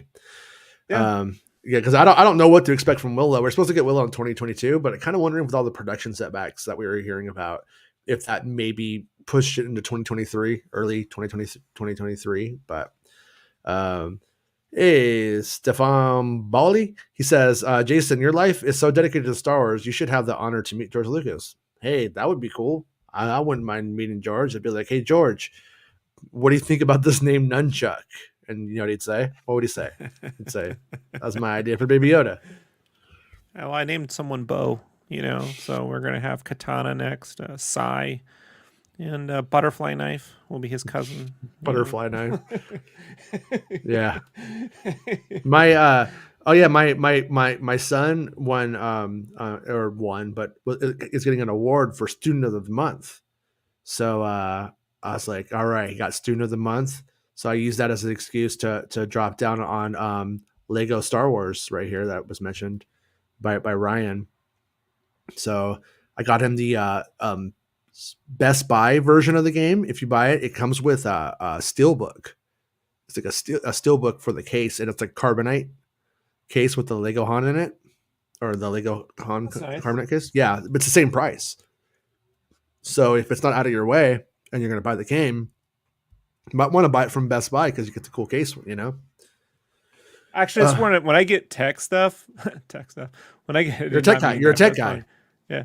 Actually, I do try to always go through Best Buy. Like they're the one that I don't ever go through Amazon. Yeah. Fuck Amazon.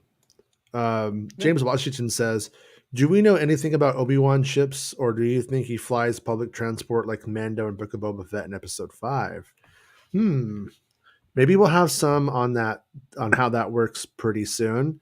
But I think you could kind of figure it out without me getting too far into things, if you just kind of look at a couple of things. But he definitely exclusively flies Galactic Starship. Oh, does he? He's like, it's about time I got to get away from that cave floor. and then he sees the lady singing A Whole New World or whatever the fuck she sings, and he just lights himself on fire. Andrew Paul says, my favorite part of watching the original film. Remember in Batman Begins when they lit the dude on fire and you throw him out the window? Like, yeah, like that. Yeah. Andrew Paul says, my favorite part of watching the original films as a kid was seeing completely new places and new creatures, ships, etc. But now it's a constant rehash of everyone knowing everyone. With rehashed everything. Yeah, that is kind of the problem with bringing everything, bringing characters back all the time and not making new ones. We do have instances of new ones that are like in Fizz Nest is one we talked about, but we've seen characters like what's his name, the guy who had Boba's armor at first, Cobb Vanth. That. Yeah, that's like a guy who didn't exist, until more recent times and on screen especially. And now we can't get enough of them. So they're not as bad as they could be. Sometimes, though, it's like, for instance, Max Rebo is one of the most memorable things about Book of Boba Fett, and it shouldn't be. And we're just happy to see Max Rebo, and then the series was not dynamic enough, so it stands out. But most of the time, like, the characters that come into the shows aren't really like that big of a deal, or they really don't really just don't matter. So we'll have to see, though. We'll have to see how it looks like in another year or two. Like when this Kenobi show is introducing a bunch of new characters, I some of them live, and so there's the potential for them to have more of a future. And so in that future, we have characters who could be showing up in different shows that we never thought about before. So it just depends on if they decide to develop these people and these characters and these things more, or if they continue to just like rely on the past. But we also run into the fact that all of these things take place in different eras. So like if you use Cad Bane, in the post Return of the Jedi era, that's never been seen before. So it's like kind of a new thing in a way. We don't know what to expect from him or what he's like at that time. But then by doing so, we also know now he lives into that era. And it changes how they use him in the Clone Wars era. It changes how they use him during the Dark Times because they can't kill him. So it's kind of complicated. And as long as we keep seeing shows set in these very similar timelines, then we're going to see these characters just revisited over and over again in certain ways, I think. But that's what's kind of interesting about Kenobi, and what's fun about Kenobi is it doesn't bring us a bunch of the same characters. It brings us a bunch of new characters. So maybe it's going to be better, but I haven't seen it. So I'm Andrew. After you start watching Kenobi, let me know if you feel like Kid Andrew is being, satiated in this. Eric Denton, you are a good friend of mine, and you're just wrong. You're just wrong. Batman 89 is not mid; it's top tier. What did he Party say? Man. I didn't see it. He said Batman 89 is mid. Bro, you don't even get all these movies without Batman 89 not only succeeding but going over the top. It kicked off all the blockbusters of the 90s. Matter of fact, I say Batman 89 is the first blockbuster America had since Return of the Jedi. No, Top Gun, maybe? I take it back. Ghostbusters and Top Gun? I put Ghostbusters way over Top Gun. Sure. Way over. No, without a doubt. Without a doubt. But Top Gun, that was definitely... you know what? I know it hasn't held up. Dude, no one was wearing Top Gun shirts. People wore Ghostbusters shirts. All right? People thought the proton packs were real. Would you say Crocodile Dundee was a blockbuster? No, it's fucking stupid. Like, I know blockbusters are inherently stupid, and not. No one was wearing Crocodile Dundee shirts. Like Batman, okay. Batman was so big. Remember how big Batman was? As big as Star Wars. Like it was that kind of. So for Rob's definition of a blockbuster, it has to have like cultural tie-ins beyond the screen. Big time cultural tie-ins. Yeah. Okay. Fair enough. Michael Keaton forever after that was known as Batman. Mm-hmm. I mean, he was Mr. Still Mom Mr. Mom. That, bro. Still Mr. Mom to me. The problem with Mr. Mom is Terry Garr is so fucking beautiful, dude. I can't not see it. Like, why would you ever fucking think about cheating on Terry Garr? Like, because it's there. No, I'm joking. Terry Garr and young Frankenstein. That's peak Terry Garr for me. Terry Garr in Close Encounters of the Third Kind. I'm like, this fucking loser is leaving her. For no offense to the crazy mom, but like, do the math, bro. Are you out of your fucking mind? I'm gonna be honest with you though. Crazy mom in the UFOs out making mashed potato mountains and shit. She fucked. It's so Terry Garr. It's so not realistic. It's so not realistic. Steven Spielberg himself left his normal wife for a Terry Garr. Straight up. But here's the thing though, is you're overlooking the flaw of man. And that is that once you get Terry Garr, you think like, I got Terry Garr. How much higher am I gonna go? You know, at first you're like, yeah, I've arrived. But then you're like, if I could get Terry Garr, like, I don't know the extent of my true powers now. It puts you in a whole state of doubt, and then next thing you know, you're going to space. God, not for Rob. I must be a simple person. My wife's like, we need to talk now you're done with the cast. I'm in trouble. I know. Every now and then, whenever like I'm dating somebody who's like very beautiful, I have that internal George Costanza moment, and I'm like, if I'm here, does that mean remember when Costanza starts going out with what's her name? Marissa Tomei. Yeah. Then you start going, could I be going out with Marissa Tomei? Like, have I just been undercutting myself all this time? He was with Susan and he wanted to go with Marissa Tomei. But I'm saying, look, I really do wish they can't. I guess they can't do it now. It's too soon. But like when they put Marissa Tomei as Aunt May, in Spider-Man, I'm like, they got to put George Costanza as Uncle Ben. Dude, Spider-Man has to. The reason why I say is. Well, she jumps to Happy Hogan. I'm like, she's into big dudes. She's into this is the perfect. It would have been great. They can't do it now if you've seen the latest Spider-Man movie, but it would have been a great little moment of Happy and Ben. Like if Ben hadn't died, I guess they just broke up, and then like them being like at a diner, the same diner in New York, right? Like complaining about how Aunt May left them. For the next big guy. Now she ran with an Octavius, fucking octopus man. Go's got him in her apartment and shit. What the fuck? Carlos says, Jason, do you think we'll see the message Obi-Wan left for all surviving Jedi, which we've seen playing by James Arnold Taylor in Fallen Order and Rebels, reenacted by Ewan McGregor? I hope so. That would be really cool. It would be the a catalyst moment for Nari, right? Mm-hmm. Yeah, like that sort of thing. Like, yeah, and when you see his message, you could definitely see how Nari got pumped and went on his journey and started what he was doing. But at the same time, when you read his message, like it's pretty clear he's being like, "Hey, don't come find me." You know, he never says that. Michael Porter says, "Who is the new Star Wars bounty hunter fans is excited about?" Jason, two left Fett. Who is the new Star Wars bounty hunter? Jason Hunter. Wait, who is the new Star Wars bounty hunter fans only is excited about? Jason, two left Fett. All right, I get it. I don't have my glasses on. Sorry, I had saying no one's excited about the game. No, he's making a two left feet joke. It's like setting up a joke, and I'm like two left Fett. Get it? Two left Fett. Oh, okay. All right. It's amazing. It's an amazing joke. It's an amazing joke writer. Every Santa episode, we get a joke at the end. It's the best. Star Wars Anthony says, for sure, okay to post. It's still the greatest scoop ever. I love it, man. Tristoli with the pistoli.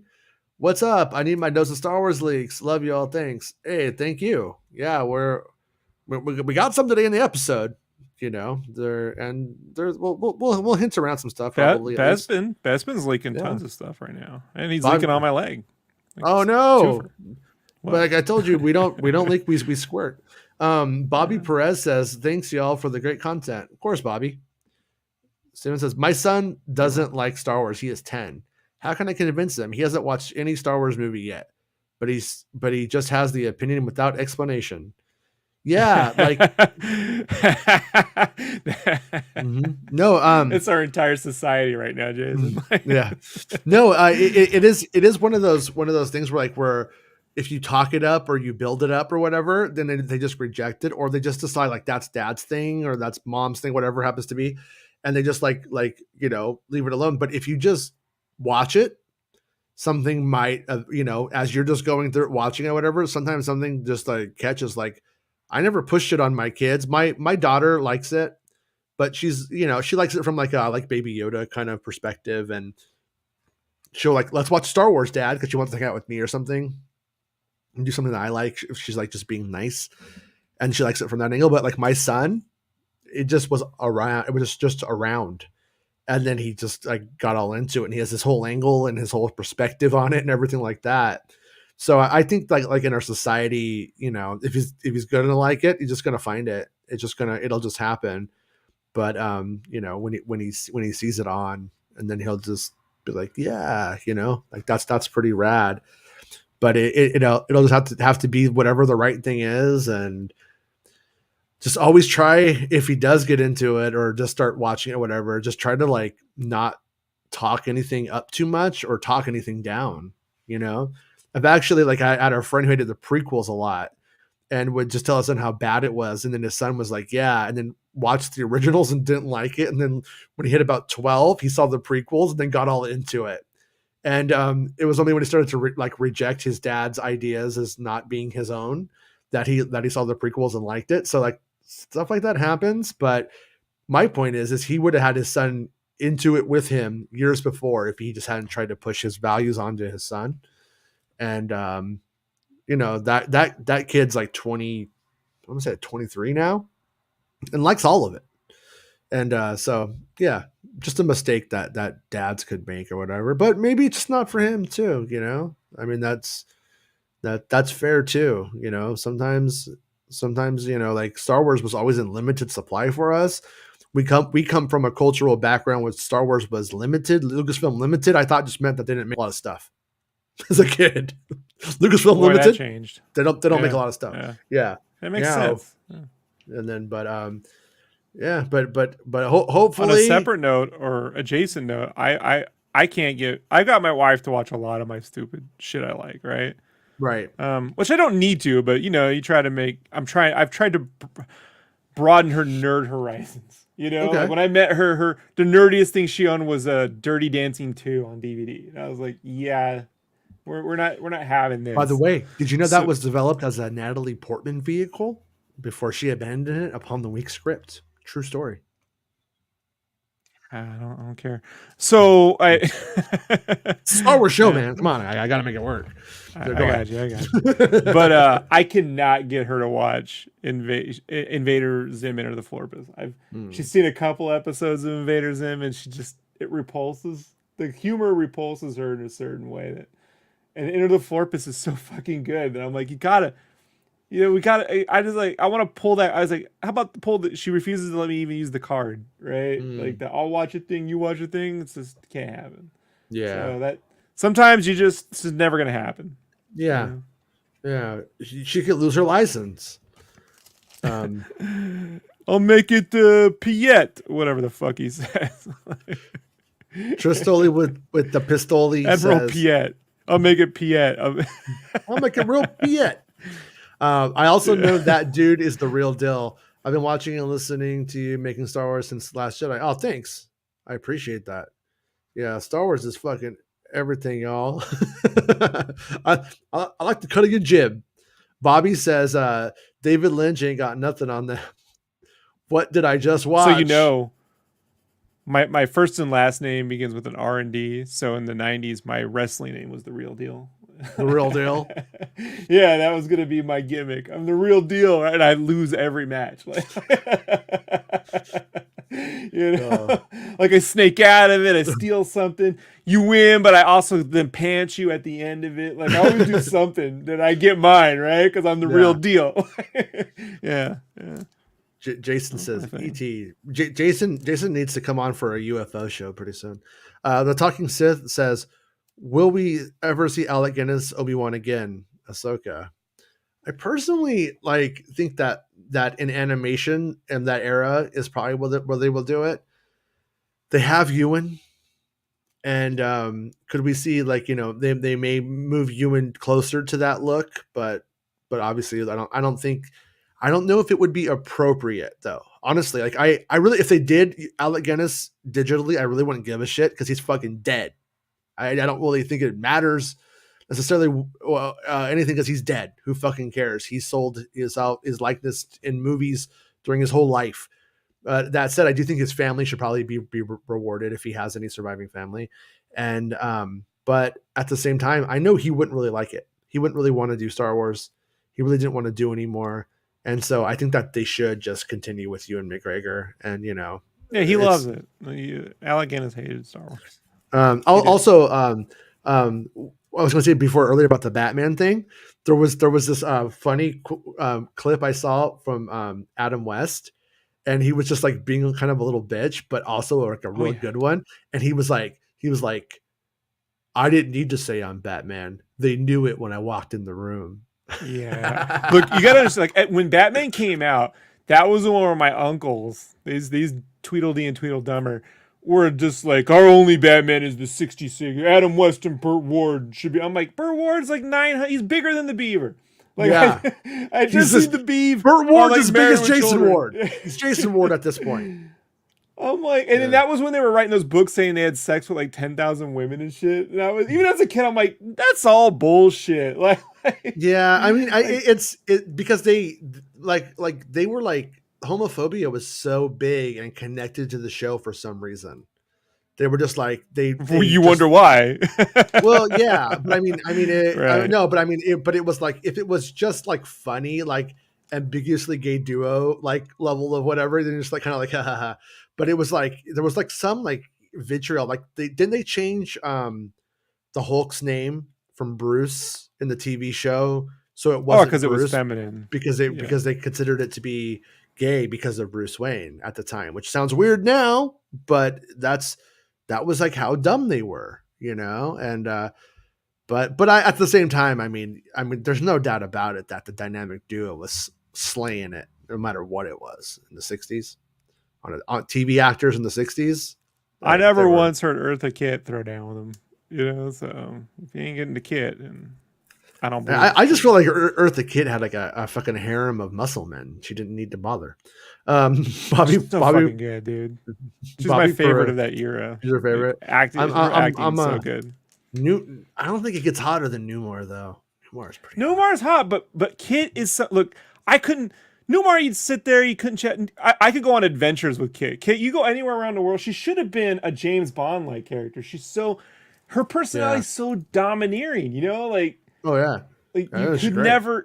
I just felt like easily that her very few actors have like a presence that takes over everything when they're on, and she's one of them. You know? Oh yeah, like yeah, magic. Bobby Perez says, magic. I would love to see a movie or series on a Jedi Guardian in the first time Order 66 happens and add Grogu for good measure. Yeah. Yeah. I think we might be moving towards that kind of thing here. I don't know. I just keep seeing like Order 66 popping up in these various shows and makes me think, maybe something like that is happening. But Eric says, I waited in a line for Midnight Showing of Batman in 89. Doesn't hold up. Nicholson is obnoxious. Man, that's the best Joker. I don't know what you're talking about right now. You sound high. You sound drunk. Oh, Nicholson was definitely overweight. Like we wanted the Nicholson from The Shining. We got Nicholson from Witches of Eastwick, which okay.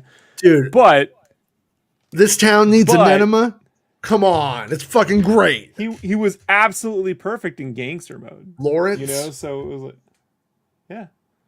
yeah. So, I mean, to put it this way, he was so good they were afraid to put Joker in anything for almost 20 years. Like just about 20 years it took them before they put Joker in anything in live action. So now they're like, oh, everyone gets to be the Joker. Jared Leto gets to be the Joker. Joaquin Phoenix gets to be the Joker. Yeah. This idiot from the Eternals gets to pretend to be the Joker in a scene where they're not. Boner from Growing Pains gets to be. Everybody's Joker. Caesar Romero's back as the Joker. Patrick Boyle, happy St. Patrick's Day from Ireland. Hey, happy St. Patrick's Day. I'm green. Hey. See, I'm doing it. I'm a green strawberry squiggles. I'm a little leprechaun man, even though I'm like a little over 6 foot. Rob says I look tiny, but I'm really big guy. Yeah, I just imagine you scare everyone when you actually stand. Oh shit! Like this Howard Stern dude when he stands up. What the fuck? Yeah. Talking says happy and Uncle George complaining. Happy says she made me look like a clown again. And then Star Wars Meg, hey, how's it going, Meg? And she says, hey, Jason and Rob, peace. Hey.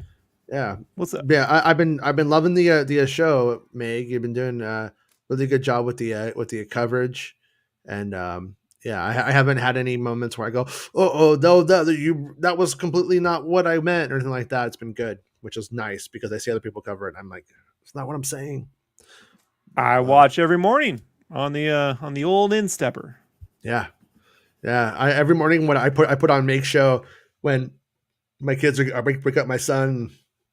They're all in the front room. I put it on, and then they get excited. They get excited if May covers my stuff, and it's only then that I'm in it anyway, even a little bit baby cool. Not really though. I'm way overselling it. Baby cool, baby cool. Baby cool. Yeah, baby cool. It's amazing you know that one. How do you know that one? No. That's how popular that fucking song is. Let me tell you how it ended up on my radar. It got its own cereal. And I was like, hey, they finally made a cereal box that looks like the shit we grew up with. What is this Baby Shark cereal? Then my wife's like, you don't know what Baby Shark is? I'm like, no. It's a pretty good song. I'm just gonna say it. It is a pretty good song. I like the spooky Halloween song. That's the one that gets me. I like. Remember when Tracy Morgan did Werewolf Bar Mitzvah, spooky, scary, men becoming monsters becoming men? I think is how it went. Oh, did you ever hear that when he did that on 30 Rock? Werewolf I never watched 30 Rock. Okay, no. Yeah, most of it, I don't know if it holds up. I have no idea. I haven't seen it in years. But Werewolf Bar Mitzvah, great fucking song. So yeah, okay. Let's get to the end of the chat because my son's getting his award today, so I have to get out of here pretty soon so I can watch him get it. Meg has arrived. I know, right? Failed taglines: "Dirty Dancing 2, never rub another man's rhubarb." Yeah, there we go. No, the only scene in Batman 89 that doesn't really hold up for me is when Jack is like looking in the mirror and like what's her name comes, Jack Palance's wife walks up behind him and goes, "You're so damn fine," or whatever, and he's like, "I didn't ask." Like it doesn't the editing is too, it holds too long. So it allows it to be annoying. But I also like when he does the Beauty and the Beast line to Vicky Vale later on. That holds up. Star Wars makes us Matthew is Alex's son, so Matthew Guinness. He is 81 this year and has 2 kids. Them and his grandchildren are his surviving family. Okay, so yeah, I mean, if they ever want to put Alec Guinness in it and cash in because they need to, if they need the money or whatever, I'm sure Alec Guinness would not mind. Alec Guinness would have been more cool with them putting him in a sequel to Murder by Death than Star Wars. I can just tell you right now. Yeah. Robert Sinclair says Jack Palance is classic Batman 89 too. Get me Lieutenant Eckhart. Puts that extra stank on it.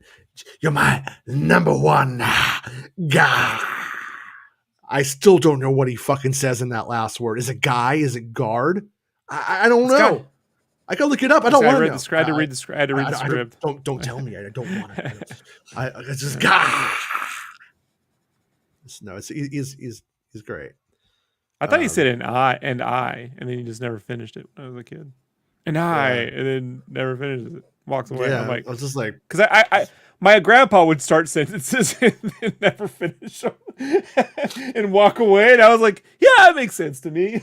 Yeah, yeah, sure. God, every now and then, like, I would get like a message from somebody on like a dating app or something to be like, are you really 6 foot? Because just so you know, if you're not, I'm going to know because I'm tall. And it's just so you know, I'll know. And I'm just like, yeah, you fucking weirdo. Well, why would I, anyways, people are weird. 30 Rock, but Werewolf Bar Mitzvah. It's so good. Childish Landino recorded Werewolf Bar Mitzvah, not Tracy. Wait, actually, Childish Gambino. So Donald Glover did that, not Tracy Morgan? Well, no, but Tracy Morgan sings it in the show. So I don't know if he actually recorded a cover of it or if he recorded the actual song that they used in it. I don't know. You could tell me, but I like Childish Landino. The Talking Sith. Pretty sure Alec Guinness's granddaughter was in episode 9. Oh, you're right. Yeah, you are right. Talking Sith. That was a thing. I remember. I forgot about that now. Yeah, I'm just talking about using his likeness and reanimating him as a, I guarantee you Alec Guinness would have been against that. Like, yeah. Patrick says, "Congratulations, Luke, on your war, little buddy." You'll be happy to hear that, dude. And Eric says, "Batman. I like Batman Returns more. Congrats, Luke." Yeah, do you know what, dude? I actually still stand by Batman Returns is probably one of the best looking fucking movies of the 90s. Even though it starts off in 1990. I mean, that Gotham Snow look, I still think like that new Batman does a really good job of like getting like a really good Gotham down. But that Batman Returns, regardless of the movie itself, the look of it is, I still think, one of the best looking movies. Like it's just beautiful looking, I would not mind if they copied that for something in the future, brought that back. And I just feel given that movie, Max Schreck should have been the brother to Penguin, Mm-hmm. Yeah. Like that should have been the it's just like, seems like an obvious thing, and it's weird. He's all, buy that kid a Shamrock Shake. Okay. So Donald wrote it and Tracy performed it in the show. It's still related to Star Wars. We still did it because that's Lando. So we did it. We made it work. But Werewolf Bar Mitzvah. It's a great song. It's a great fucking song. But anyways, so I'm gonna go right now, make some lunch at it's 21 after the hour, at 45 after the hour is when his thing is. So I'm gonna catch that. And thanks everyone for hanging out with us today. Good work, Bespin Bulletin, on your scoops of the day. Always appreciate that. It's Bespin really Scoops of the day. Bespin Scoops, it's a new cereal. It has a lot of fiber and raisins in it. Set your pants to shit. Bespin's here. It's a summer rental. joke, Jason. Yeah, but I was Scully's I was- catches of the day. Oh, right. Yeah. So, Yeah. oh, and you know what, dude? I'm gonna say it, man. I'm gonna throw it out there. Right now. The Greasy Strangler. It's the nothing but trouble of the 2020s. I'm gonna say it. See, I know you got to go, but you got to understand. Aykroyd is the best. Aykroyd in the 80s and 90s was the best at writing bullshit lore, like conspiracy lore. You know, like that Vulcanvania. You know that there's endless notebooks about the whole history of that fucking town somewhere. Yeah. Like, you know, he could write the shit. Tobin's Spirit Guide. You know, like Okay. so good. Here's what I'm gonna say: is if there were shelves, and on that shelf is like a special movie. And if I had a shelf for nothing but trouble, The Greasy Strangler is the only movie I would put next to Nothing But Trouble. I said it. Look, I said I'm not watching it now, but I will get around to it at some point. Only so you shut the fuck up about it. Yeah, we're never gonna stop. We're never gonna stop until you. I am getting that now. You seem to leave me alone about the Rebels, but this fucking thing won't end. Oh, Rebels. So get to Rebels someday if you want. But this is like Nothing But Trouble. Okay. Anyways, yeah. So thanks to everybody for hanging out with us, and I'm gonna go cough my brains out. Bye.